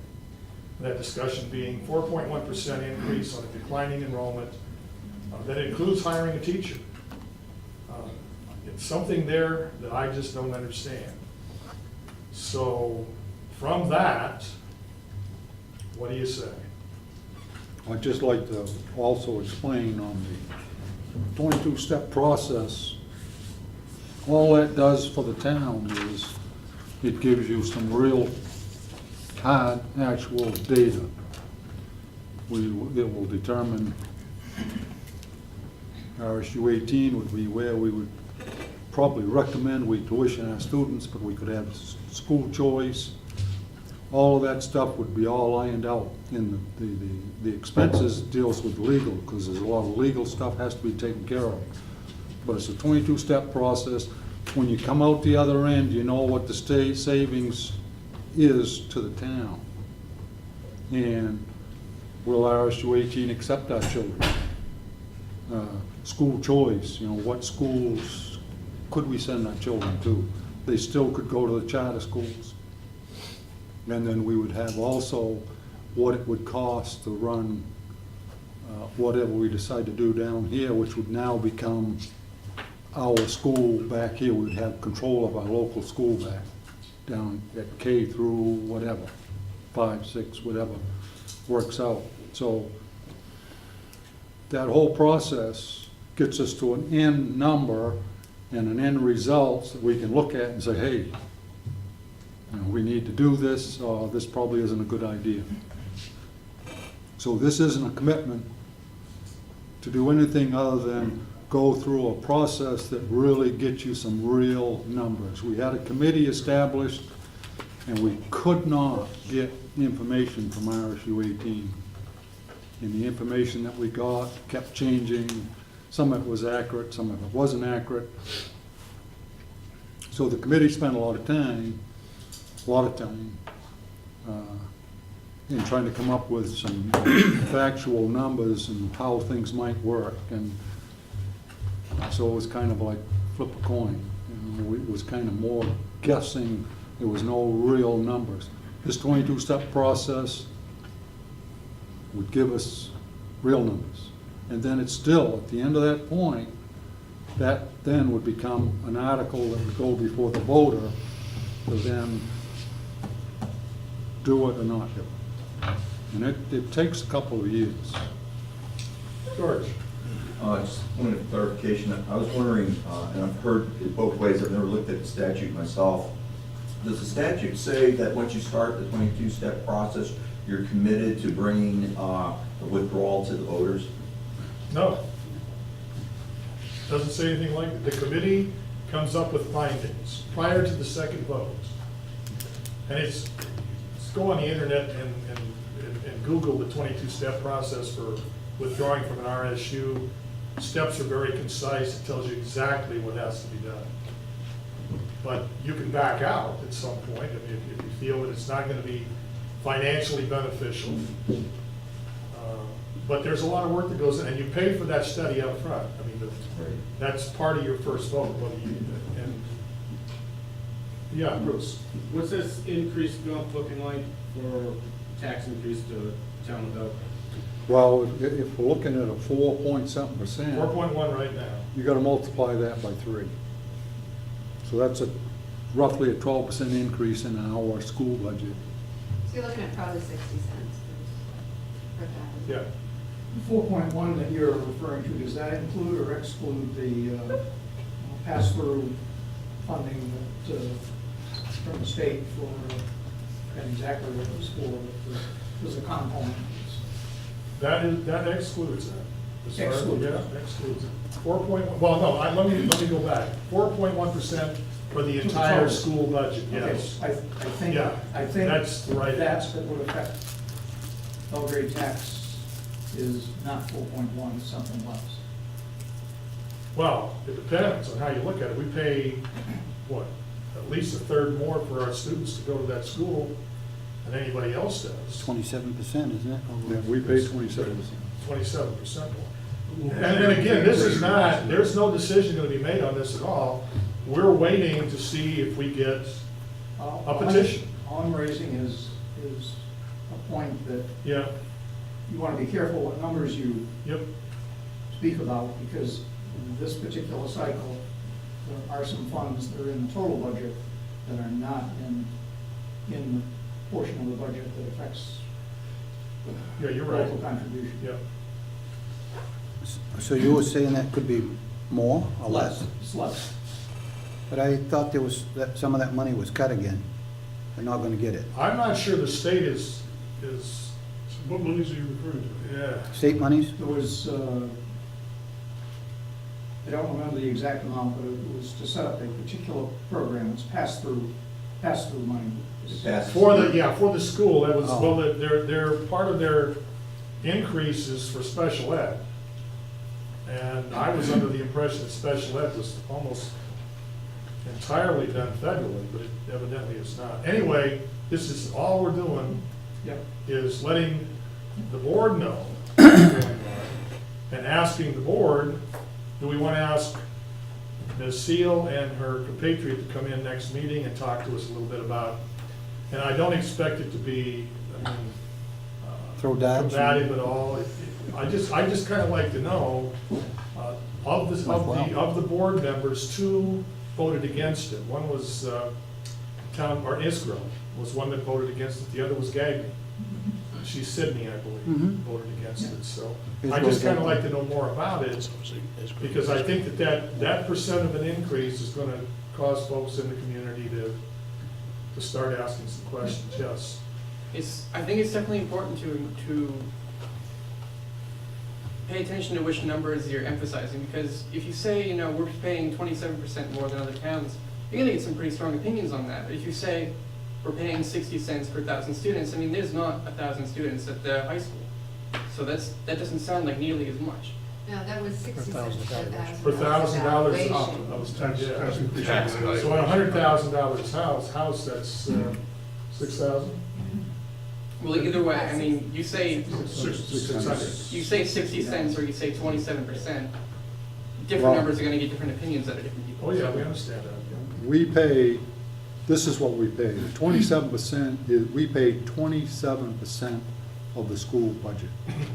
That's what we pay. Out of 5 towns.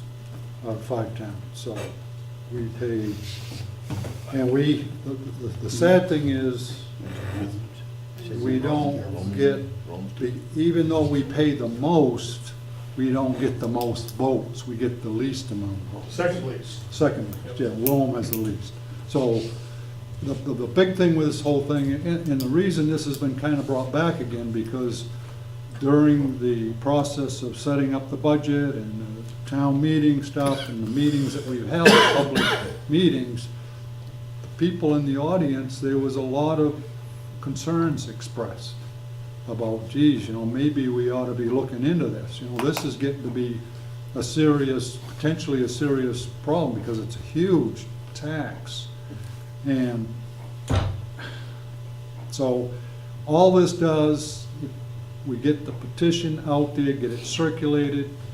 I guess the thing I would like to hear is that the board is not saying they're voting for it, but they would support seeing a petition circulated. And that way, when you walk up and knock on somebody's door, well, what does the select board think about it? Well, we think this should be reviewed. You know, if we could get that kind of support, I think it would be beneficial. So, Yeah, and I'm sorry, I misheard the 60 cents per thousand, I totally misheard that. Yeah. But it's important, you know, to lay out all the information for everyone, make sure it's accessible. And, you know, what exactly 27% means and what 60 cents per thousand means. This is probably a 1.5 to 2 year process. So yeah, it's a during that couple of time, all that information will be out, it will be in the newspapers. Anybody else? Ernie? Augie, I'm sorry. Yeah, just, this, I mean, this is a really complicated thing. I'm just getting into it because I'm new on the board, but I know there's a school budget committee meeting coming up the 18th, which I plan to go and. That's the one here in Belgrade? It's at Messalonsky. Oh, and that must be the big vote. It is, that's your opportunity to go. It is? Yeah. I'm gonna go Go have get say. get an eyeful there. I'll go with you, Ernie, because Sure. I want to hold you down. So when are they gonna go to the town? I haven't heard. But, I mean, there is gonna be a vote on this, like there always is, right? Yes, yes. And so this budget that they're proposing, 4.1%, is gonna be voted down. At least in Belgrade it will be. Well, maybe, And, I depends. mean, the other towns might carry it, right? Perhaps. They could. It's hard to say, but I mean, this figure could quite possibly, let's hope, that, you know, is gonna be, that this is how the system has always worked. It's a terrible system because we voted down in general, and then it goes back to the drawing board, and they come back with a 3.9% increase, and then we've had years where that's been voted down, and then it's gone back again.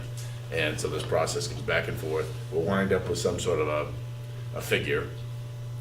And I'm in favor of having Becky and the other gal come and talk to us to give us some more information. I'm in favor of the petition and perhaps starting this process, but I see that process taking a long time. Oh, yeah, it is. And a lot of money also. 20 to 50,000 is what you put up front. Initially, probably, right? And then, Well, it depends. That should take care of through the study. And then once that is completed in the Yeah. second vote, if the second vote is 2/3, then at that point, you're Yeah. gonna back out. yeah. But we also don't, I mean, at the, let's say we're successful with that and it's gonna take a long time. And then it's gonna, you know, there's gonna be costs involved with running our own school. And it's hard to say what those costs are Well, gonna be. that's what that committee does. And They that, come and out that's, with those yeah, we'll costs. find that out through that committee. They come out with the cost per student to tuition them to whatever they're gonna be tuitioned to. Yeah, and in the All meantime, of that. from what I understand, in the meantime, I think Ernie was telling me this, well, you know more about it than I do, but, you know, they're gonna be looking at new schools, they're gonna be looking at, you know, bonding for rebuilding or That's true. or consolidating or whatever, and as soon as that process all gets a full head of steam, if we're still in the district, we're gonna be hung with that, and even if we leave, we're still gonna be hung with it. If we're still in the And that- RSU when that takes place. And it's hard to tell what track our move away from the RSU is gonna take and what track that's gonna take, and if we're gonna be able to outrun it, so to speak, with our own plan. I think some of those questions are school board members. can Yeah, answer. so ideally, I'd love it if, and it may be, you know, I'm certainly a babe in the woods when it comes to this, but, you know, I'd love it if this move to initially take a strike at moving away from the RSU is perhaps some leverage that we would have, you know, in the RSU to say, we've had enough, we're gonna strike off, you're forcing us basically to strike off in our own direction unless you get these increases under control. Because every year it's an increase. Now, and I also, of course, I'm new with this too, but I also hear that they're so untransparent with information, but, you know, it boggles my mind. But it almost, we'd almost be better spending this money to change the whole school board to, you know, better reflect our needs and the other towns' needs too. Since we meet in 2 weeks, I suggest we go ahead and listen to the school board members Yeah. and then do what we're gonna do at that point. Mhm. I'd just like to clarify one thing. Belgrade can vote this budget down, doesn't matter. Rome can be part of it, the vote it down, doesn't matter. Yeah. The other three towns We'll approve vote it, it in, then it becomes. we're stuck with it, you know. Yeah, So- and why shouldn't they? I mean, because, you know, Because they pay less. they pay less. I mean, it's, Okay, so we're gonna hold this, and everybody in agreement with that? I would support Ernie to get going on it. Well, I just would say that I've got a commitment from a very reliable person that will make sure that this gets done. And Penny's here, that's the person that makes sure the petition You can gets do it. circulated. You don't have to wait for anything. No, I We know, don't but I'm, care no, when we're- I know, but yeah. I'm just saying, as far as, I think we're at the same thing with the like with marijuana, we hold up too long, we're gonna be in trouble, folks. Yeah. We're Well, gonna we put just- that on the table. if you start the process, we Put can your cut it name on off the at list any and go ahead time. and Put get it on items it. 63. Any resident can start this at any time. They Anyone, don't yeah. need permission from us. Well, it's just better knowing if the community is now leaning toward thinking that way, at least checking it out. No, that's what, You know, if everybody had, no, I know. that's I'm why they just passed the saying- petition. Yeah, it was 269. Okay, Gary, did I just hear that a petition's being circulated now? I don't know. Did you? You said, I know? No, I didn't say I know. Or did you just say that petition, Penny's circulating a petition in town to leave the No, RSU? there was a petition already started, but because of politicking and stuff last fall, it got stalled. There was already one started. So all I did was provide a copy of that petition and it'll be started circulating, yes. Thank you. Yeah, any citizen can start it, it's not. Yeah, right, it's just like any other us. petition to the Yeah. town. It still has to be voted, even if the petition is there, it still has to be voted on. We're gonna leave the subject. Yep. MBTA membership, Jack? Yeah. I've been involved in this a little bit in the past, so I'll speak to it.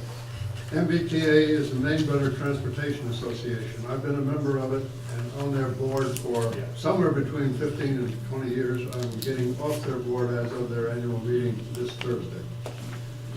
In the course of my being on the board, I've been on the membership committee of the board, and in the course of that, I talked to a number of people along with other members of the board. During Greg Gill's time, I talked to him, I gave him a membership package because a number of Maine municipalities are members of the MBTA. I can read off a list of them, a couple of years old now, if you'd like to know who they are. And Greg took it on and joined for the town, and I haven't heard any more about it. In the course of the budget review, I noticed that MBTA wasn't on there. I mentioned it to Carrie, and she was kind enough to put it back on the agenda, and that's how it got here tonight. I don't care personally one way or the other. My service on the MBTA board has been as a volunteer, principally as a member of the Maine Butter, not the Maine Butter, but the Maine Rail Group. And I was a non-railroad, non-professional railroad representative, kind of the railroad industry informally, to that group, because the group wanted to represent not just the automotive modes, but airplanes and ports and rails and buses and what have you. So that's how my involvement came about. I found in the course of sitting on MBTA board meetings that most of the discussions involved road matters. But some things involve the towns, and some could involve the towns in a big way. Right now, as has been in the past, there's an effort by the state to take some of the excise tax money that's collected and used by the towns back and put it in the state budget for roads. I think there's a bill in the legislature now that would take registration on the vehicles over 26,000 gross vehicle weight and have that revert to the state. We collect in this town over $600,000 a year in excise tax money. To take a piece of that is a foot in the door to taking perhaps more, and it could have a significance to the town. And I've expressed that, not as a representative of Belgrade, but just on the basis of what it would do to a lot of municipalities in the state at board meetings, and I've done that a number of times. Whether the town joins us or not is of little concern to me, and probably not a big concern to the organization. But there is an opportunity in the course of the functions that they hold in various parts of the state, the transportation conference annually at the Civic Center, to express, to learn what the state is doing, what it's thinking about policy-wise, and to express some opinions and learn things about what's going on in that general field. And that's why I brought it up, and you can take it from there. Would you consider, would you serve in that capacity of attending these? Well, I won't be on the board anymore, so I won't have that window. And as a member of this volunteer rail group, and this is all volunteer, there's no payment involved in any of this. As a member of the rail group, I have the ability to stay on as a member of the group, which I will do on my own nickel. And I can, in that capacity, I can look for things that involve the town, but I don't, I'd rather not do it on an official basis. Does it cost anything to join? Pardon me? Will it cost the town anything to join? It costs $75 a year for municipality. $75, what do we, I'll make that motion. yeah, me too, I'll second Have a that. second? I Any thought it was discussion? big bucks. All those in favor of paying for the, Oh, it is if you don't have to. we got it. They don't, I'll pay for it. All right, the next item is employee guidelines. If we go to page 14 on the bottom, and page 15, second from the bottom, item D, those are the only two changes made. Item A says unless expressly prohibited by statute, all employees without a written agreement to the contrary are employed on an at-will basis. Either the town or the employee can conclude employment relations with or without notice at any time, for any reason, and no term in these employee guidelines will alter or restrict this right. Secondly, item D says that in all cases, disciplinary counseling will include a written report placed in the employee's record. The written report will be retained until the employee is no longer employed by the town of Belgrade. This written report will include but not be limited to the reason for the counseling by supervisors or the town manager, discussion points during the counseling of what the discipline is and what discipline is awarded. The counseling report shall be signed by the employee and the counselor, but if no signature is obtained by the employee, the reason employee did not sign the report will be recorded. Those are the only two changes. Requiring counseling and informing all employees that in general, unless otherwise specified, they're at-will employees. We've read this 4 or 5 times. I see we did this in January. We did. Those 2 things were added. And I added them, by the way. Oh, well, we gotta look at that. I did have a question. Don't ask me any questions. Well, I Ricky. got, no, I mean, I was going over on page 17. I didn't do anything to 17. No, I'm just looking, how come the rec director isn't in there? Yes, it is. I saw it. Well, it says it tells the pay back there, but it doesn't give them the list of the, Doesn't have the Employ- recreation director in it, yeah. Oh, I thought it did. Maybe it was. Good point, Rick. you can see I looked it over. Yep, that's You good. did. Yep. I might That's add good, another that's couple. good pickup, yeah. There was something else I had in there too. but- Yeah, that- on this section D, that report stays in the employee's file forever. Till they're terminated from the job, till they leave the job. So if they improve the situation and they're doing a good job for 5 years, there's no mechanism to allow that to be removed. So you're marked forever. They're not marked forever, it's just in their record. Nobody else can And get it the only anyways, it doesn't people that matter can unless see you- that is the town manager. Yep. Nobody else has access. Are there annual, like? There are annual reviews, Yeah, yes. I would think if somebody started out on the wrong foot and then had good annual reviews for a period of time, that would all be reflected there as well, so. I lived for 21 years with a service record that had everything I ever did in it. Man, that Bad, good, and in. that must have been a It was big a big, file. big record. I'd like to get an eyeball on Yeah. that. That hurt me a bit. We're gonna have to They ever request find that that. aircraft carrier misplaced? That section really is not to belittle the employee. That section is there strictly to protect the town. Oh, yeah. That's all. So it doesn't, the only purpose it serves is really any real action taken that's required to be used as documentation. Can you Otherwise- have the recreation director? I have no, yep. Can I get a motion to accept this with the recreation director added? But we just Have a won't sign it. motion. Do I have a second? Yeah, oh, yeah, I I'll got a second. second. Is there any discussion? All those in favor of adopting this with the recreation director involved? I guess so, whatever, doesn't matter. I have 4, and all those opposed? Oh, what were we doing? We just voted for it. Is it- Yeah, I vote Yeah. for All it. right, then it's 4-4. The- Employee guidelines are It adopted. can change. Did you vote against again? No, I didn't bother. We have been over that a lot of times. This is just not a new one at all. I know. It's like to know Just- these things. You're gonna abstain, right? No, he No, I voted voted. for it. Oh, okay. No, I jumped right on the wagon. Why would I bother voting against it? You might as well just vote on everything for it. Go for Planning it. board memo, the planning board memo, I'm sorry to keep you guys here so I am long. bitter. Just a long night, so. Indeed, Don't- we'll try to be brief. Okay. Wanted to make sure to keep the board updated with what we're doing relative to our charge, as we've been working with recommendations that were mentioned about the comprehensive plan that led us to certain provisions in ordinances, then eventually signed ordinance discussion. So that's a quick recap, guess where we are. There's been a great effort put forth by Mr. Ketchel and Mr. Lassard, who's here tonight, about sign ordinance.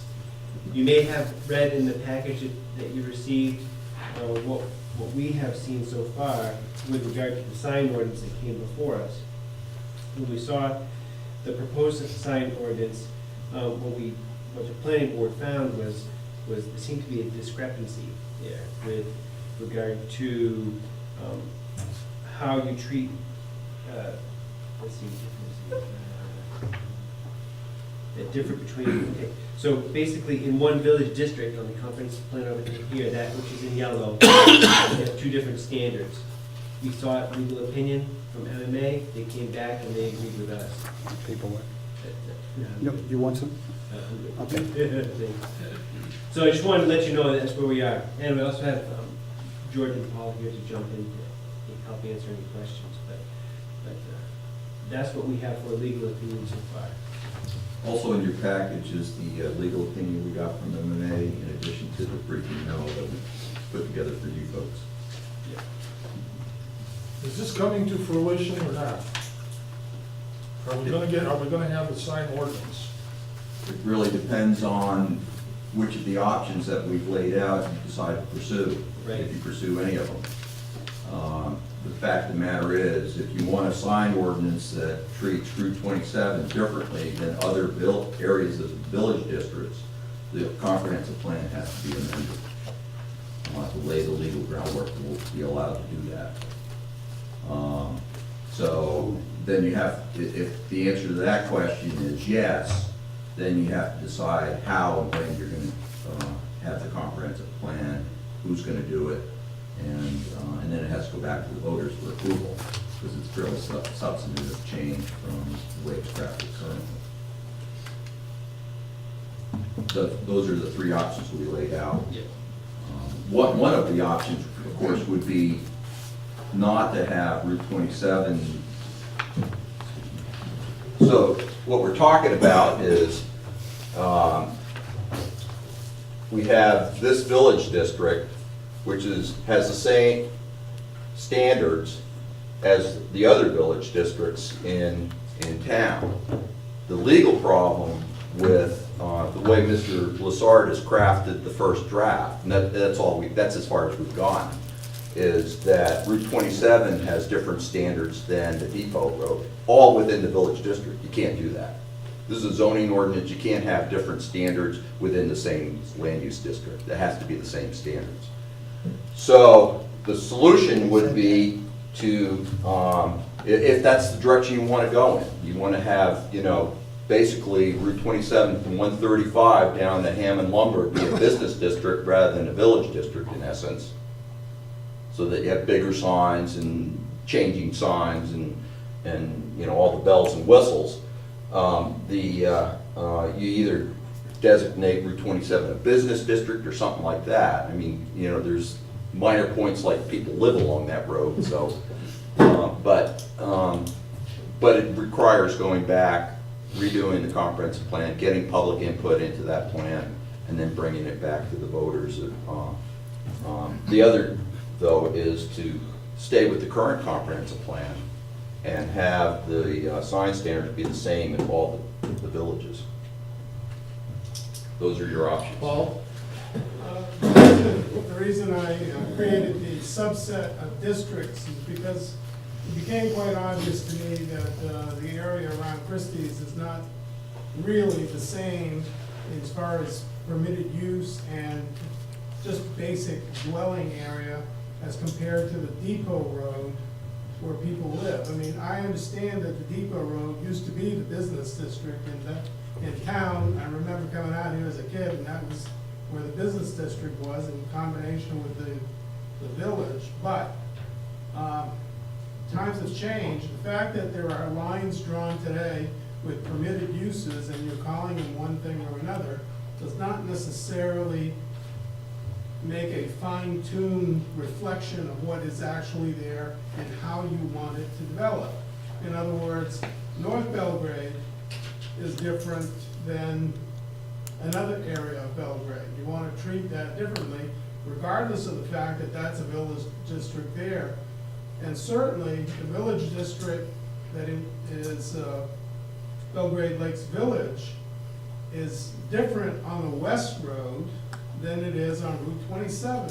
And yet, to treat them all the same is a little bit unfair to the residential characteristics of the West Road as compared to Route 27. And in fact, the way that I looked at it, from my experience, you really want to treat the Belgrade Lakes Village much differently than you treat North Belgrade, because that has marketing potential, and you really don't want to destroy what's there. So I think the creation of more districts is actually, from a science standpoint, and even from a land use standpoint, much more beneficial in the long term. Yes, it's twice as many districts, but it doesn't really matter. I think that you really have to be concerned about future potential development. You can control areas much better in smaller pieces. Now, according to MMA, their wording, according to, it says that the comp plan should probably be amended. In legalese, that means that I'm not really telling you what to do. Probably doesn't mean must. If the sign, in the last meeting, the sign ordinance was looked at as not item number 13 in the comprehensive land use development, it seemed to me that it was going to be a separate document, separate part of the land use ordinance. Then I don't see why it can't overlay, because it isn't really changing permitted uses within the approved comprehensive plan. It's only allowing different standards for signs in different areas. And my experience in 35 years of dealing with signs is that if you allow signs here and you don't allow signs there, if you're a business owner, you don't want to have any headaches. You're going to go where the signs are allowed. So in reality, the land use, even though they're the same in two places, you're kind of moving people in one direction, just nudging them over there, without having to get into changing every piece of paper, every line, everything in conformity. The sign ordinance is long, and the reason I use the existing comprehensive plan map is because it's there. I didn't have any reason to dispute the fact that the village was a business district, or that Hannah Lumber was a different kind of district. It's already been recognized that way. So let's treat the sign ordinance in a little bit more microscopic way. You know, so I created twice as many, maybe 3 times as many districts. And I don't really see in the opinion of MMA something hard and fast. What I did find, however, when I looked at the regulations, was that the pointing out of, in the legal opinion from MMA, was that absolutely the sign ordinance has to be content neutral. And because there's a Supreme Court case in 2015, Bell versus Gilbert, everybody's all nervous about how to do things. Well, I've done that. Content neutral means that you can deal with time, place, and manner of display. And I have a problem with the way that the approved ordinance was put in, because and I have a problem with the state statute, which I'm going to complain to our representatives, in the fact that it's granting authority to the town to control the content of a changeable sign. I don't think we have that authority. I don't think anybody's challenged it. And in my dealing with the DOT all these years, they think they're in charge. I have a problem with bureaucrats that like to make rules. That rule was changed in 2015. I didn't go to those hearings because they were holding up something else, like a rat, a carrot in front of a rabbit. If I had shown up, there would have been a lot of opposition to the bill I wanted them to pass. In the meantime, they got this little thing snuck in. I don't think they have the right to do it. Nobody's challenged it. Well, I'm going to challenge it. I wrote to the International Sign Association. The legal department there agrees with me that it's poorly written at the very least, and that it's not content neutral. So I'm going to fight that someplace else. And it does have impact on our current ordinance. So regardless of whatever it is you want to do, the sign ordinance will control whether there are businesses that come into town and how the areas will develop. The way that it's written now is very risky, because Route 27 goes right through the village, and there's a lot of things that are going to be allowed that they're not going to like, and you're not going to be able to do anything about it because of the way that it's written. And in fact, if I'm right, that the town and state doesn't have the authority to control that content, could be that the entire ordinance is void anyways.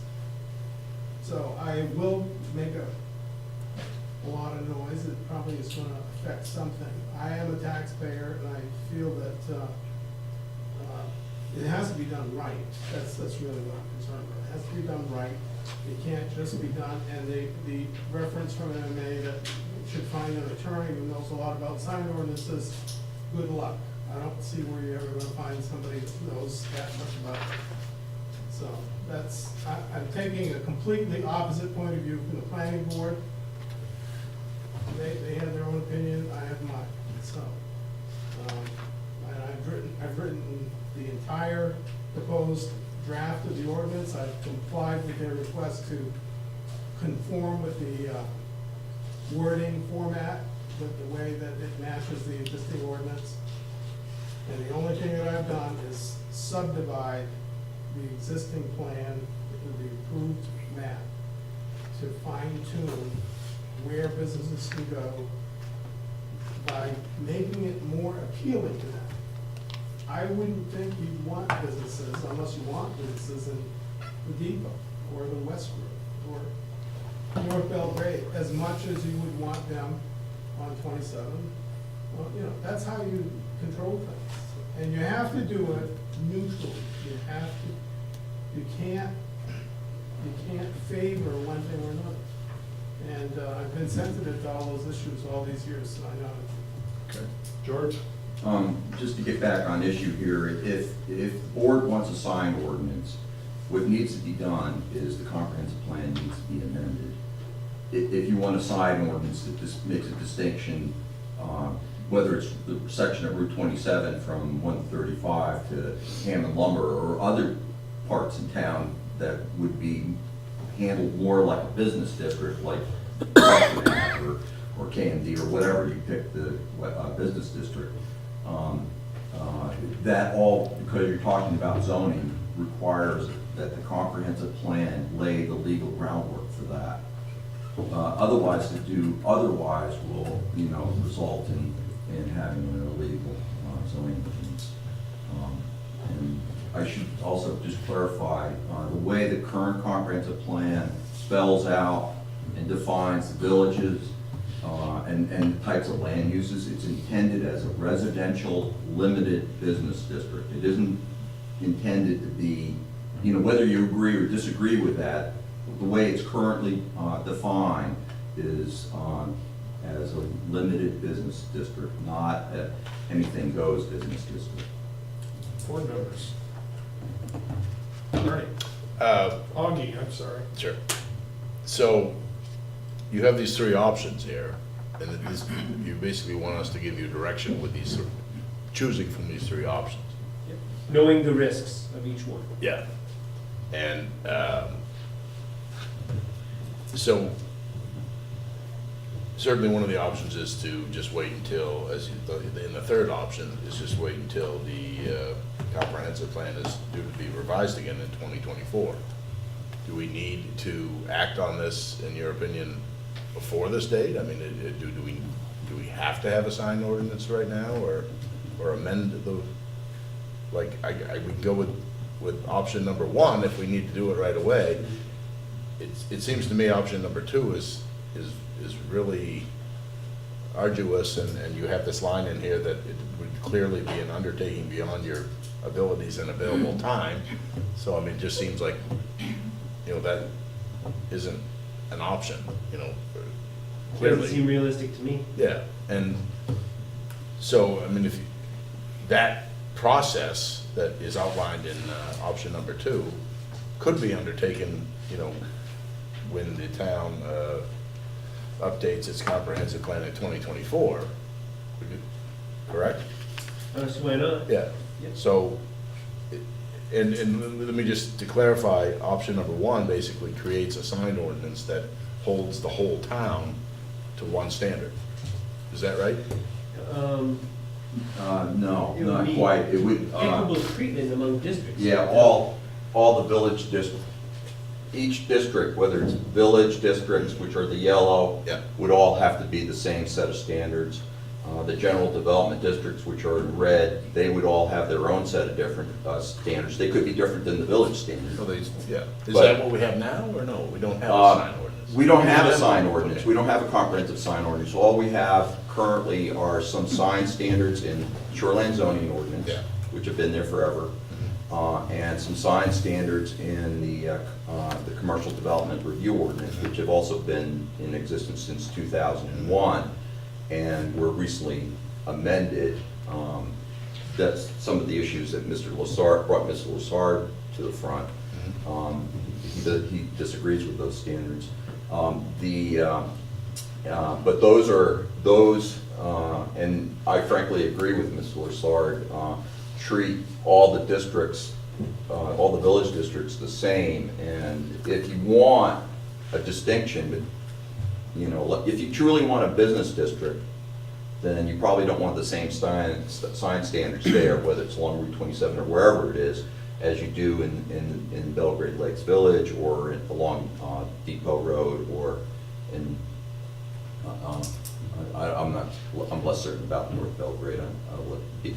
So if we went with option number one, we could ensure that we have different sign standards in different business districts.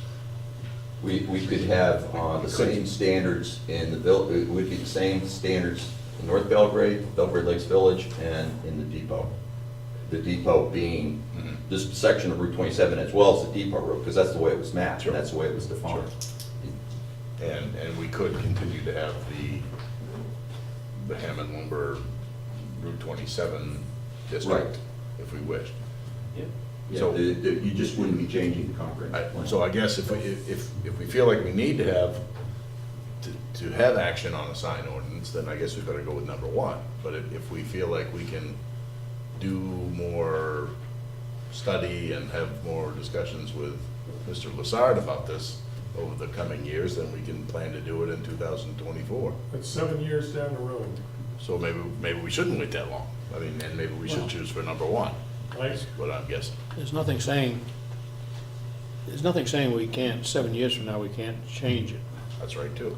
But, I mean, I prefer option two, except for the fact it sounds like we're putting on undue burden on the planning board and others. Doesn't seem. I don't like the idea of everything being treated the same, because it's not all the same. So to me, the only option that's practical is number one. At least we'll get some sort of sign regulation in the village. And you're only talking about the village areas, right? The yellow areas, is that correct? Well, the way Mr. Lassard's crafted the first draft, and Peter, correct me if I'm wrong, is it's comprehensive, it's for the entire town, and he makes distinctions between one district and the other. So there's, one set of standards for the general development, there's one set of standards. So there is some chance for different regulations, different. Yeah, Zoning. absolutely, which would be an advantage. It's zoning, that's what it's called. You can say it any way you want. Okay, it's zoning. I don't have a problem with the word zoning. Well, I do. Okay. Anybody else? My goal is always to drive towards finishing these things off, Yeah. always. Yeah. I don't see us finishing this tonight. However, You want a motion? well, I don't know. Ernie, you got anything you want to say? Well, I guess I would go with what the planning board recommends. If you recommend number one at this point, based on what has come forward so far, if that's what you're recommending. I mean, that's why we asked you to deal with it. So if that's gonna get us in the right direction and put some protection in place for some things. I would say one, option one. Now, just to put a fine point on this, there is a line in number one that says, development of the ordinance could proceed without delay once a draft meeting with your approval, the planning board's approval, is received from Mr. Lassard. Is that a doable option? I mean, that can happen eventually, or it sounds to me like there's some distance between you and Paul and Well, the I mean, planning if you board? have to redo the boundary lines to conform with the draft that I put together, that's another task all by itself. In Okay, other words, that could if be they set feel- aside. If they feel that in order to have a signed ordinance as comprehensive as the draft that I gave them, they have to redraw the lines in their comprehensive plan, then that's the first. And that could be done when we go to do the whole, Well, I mean, yeah, apparently they feel that by zoning, if you want, whatever you want to call it, that the two have to match. And so, the other thing is that, see, that's why I use the existing map. I just wanted to go with existing boundaries and subdivide them, basically. And so, what does that mean on their end in order to subdivide it for all the other uses? That's another task. Great. And they feel that they probably have to go in that direction. Ernie, to get back to your original question, there have been substantial differences of opinion between us and Mr. Lassard as the board uniformly, and his recommendations so far, that I don't see any reason why, if everybody's willing to compromise and listen to one another, that we shouldn't be able to come up with something. A better plan than this? I'm sorry? A better plan than this? Any one of these? Are you saying? No, I meant, Ernie's question was in the context of coming up with a sign ordinance. Is that gonna have to go for a vote? Oh, absolutely. And no, our role is the same role that we have,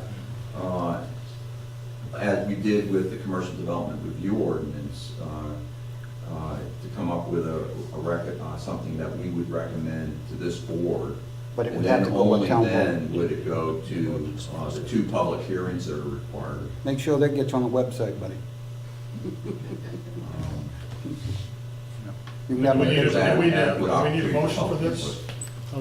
I'll make a motion that we accept the planning board's recommendation for item number 1. And do I get a second? second. Moved and seconded, any more discussion? Are you guys really set to do that, or is this just a pacifier to keep moving? That's my question. I would say we'd be very, very happy to have a signed ordinance in place. Okay, that's all I wanted. I mean, we'll make our best faith effort. As when we were here in February, we told you, we were quite frank about the fact that this is a challenge for us with everything else we have to do. Well, that's, that's But my we're already working on concern. shoreline zoning, and we have permitting, and we're getting into the height of the construction season, and we, thanks to Mr. Lassard, have made some progress to date. The fact that he's doing the heavy lifting with doing the drafting, and that's a big help, but it still requires our thorough review. Any more discussion? All those in favor of going with the first choice, raise your right hand, thank you, and that's unanimous, the town warrant. Thanks, Joe. Questions on the town warrant? Thank you, guys. Who's got that? Thank you, Paul. Thank you, Paul. Who's got that folder? I'll make the motion, somebody's gotta read it. I'm Yeah. sorry. I'm kind of jumping this here. I'm ready to get out of here. We got a couple warrants, looks like. Thank you for coming, Warrant- appreciate it, guys. Warrant number 55, $95. What's that for? We added that for that. Oh, there are so two of that them? Gary could do the water quality. Water testing. test. Yep, for the, Okay, I'll make that motion to accept that. It's been moved, do I get a second? Thanks, Paul. I got a second, Yeah, any discussion? You made the motion, Mike seconded, any discussion on the warrant? All those in favor? 4-1. Second warrant? Warrant number 53, $41,826.62. I'll make that motion. Second. Any discussion? I've got a question. On Belgrade Regional Conservation, for the $8,400, what is that? That's what they put in front of the voters for. It's Article number 9, the whole Lakes Association thing, that was that one portion for the. Forgotten that, okay, that answers my question. I think I had one more. It wasn't much. You gonna take it easy on me, my last meeting, Rick? No, we're looking for hard ones. Spectrum Business, what is that? What's this? Tom Warner has changed the name, Spectrum Business. Oh, shit, I knew that Thank You're not you. watching the advertisements. Yeah. Ernie, I had one, I don't know if it's on this, just, Yep. What page you on? on page 4.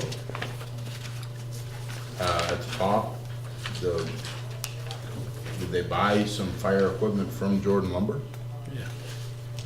Probably. Oh, it's a grant reimbursement Oh. that they did. So we purchased it, and then the fire department, the MMA, no, is that the forestry one? Yeah, the forestry reimbursement. Okay. more questions? Mr. Barrett? First page, Dragon Masters, is that the, Snowmobile I knew reimbursement that was funds. Go ahead. it's got anything to do with Ernie? No, is that the excise reimbursement? Okay, thank you. And I still don't have a satisfactory answer on why we're paying for electricity in the park on Farmington Road. There's a light down there. There's a light down there? Mhm. I've never seen it. All right. Probably for the dam, too. That's what. No, that's a that's different why. deal. We see that. I've asked Gary about it, and he thinks it's the light that's in front of the Veterans Memorial, that's in by the Sunset Grill. Yeah, but That's not what it says. Maybe it Well, we does. take that in the parks. It's on Farmington Road, but he says. It's gotta be that, probably.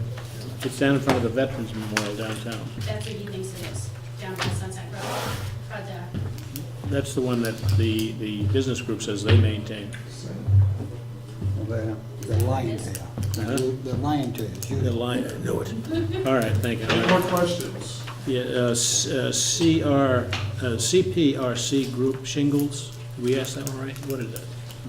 What is the CPRC group and why are we buying shingles? They take the shingles and they grind them up. From the And then train. Oh, that's at the transfer station. Okay, Yeah. okay. And So, then they return them to us. all right, so we buy them back?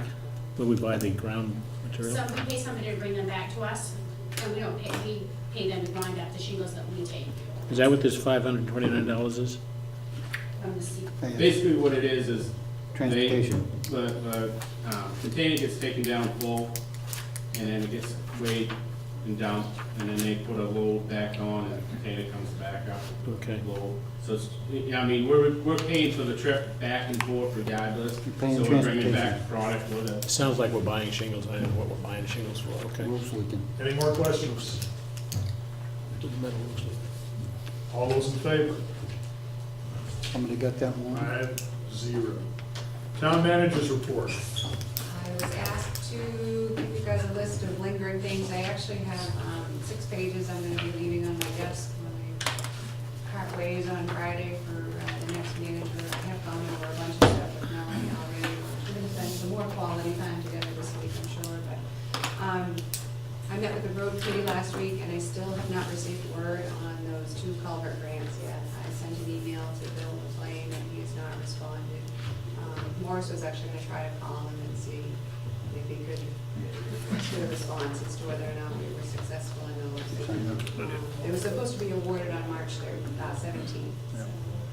I forgot about the meeting. Gary's got to sign it. Gary does. Have finally talked to Paul Nato from Augusta Fuel, and he said the prices are actually dropping like a stone right now, so he wants to wait to make sure we get the best price possible. So that's gonna be stuck in limbo for a little bit. He said he anticipates they will go down a little bit more before the contract actually expires in the end of June, so I was comfortable just. It was down a couple more cents today. Yeah, diesel dropped big time, 15, 20 cents. So it just made sense to wait, not sign anything until we're sure we got the best dollar. Your summer hiring. Oh, yes, somebody questioned the ad on MMA's website for a per diem clerk. That's the same thing we did last year. We're looking for someone to kind of fill in and for vacations and illnesses and whatever. How many did you get last year? 0, How many you got this year? 3. Oh, you did. I did, so far. And as you know, we did finally get the bleach put in the well this week, and Gary came in yesterday and asked for a check to take the test over. He's gonna test tomorrow morning, he said, so. And fingers crossed it comes back with 0 bacteria, that would be really nice. The other thing we talked about about at road committee were the sand bids, those are due this year. I am going to have the RFP all ready to go. What's that for? What was that? Sand. The sand. Oh, He, Morris wants to have his meeting with the potential bidders on August 1st, with bids due the 11th and awarded by you guys on August 15th, so that'll give them plenty of time.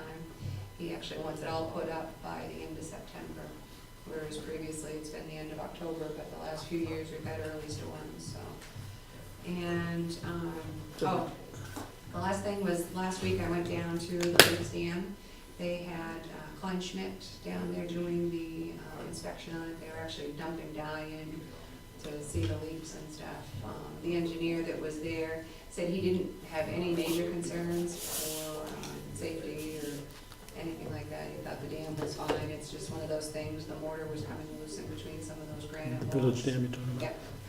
And so Dick Greenan is the contact person for that, and I'm sure he'll be forwarding the report as soon as he gets it in a couple weeks. So that's the big stuff. Anything else you want to question? I have, I just, since we're in a public meeting, I just would like to say, I really hate to see you go. And appreciate you getting everything lined up for whoever we happen to pick for new town manager. It's been a pleasure, that's for sure. There'll be a cake here Friday, and coffee. I'm and jumping out of it. you're not bringing anything tomorrow night? That's not really fair. Huh? What's tomorrow night? I'm not bringing anything. Hey, Okay, okay. we're going into executive session. Thank you for coming. Janet, thanks so much.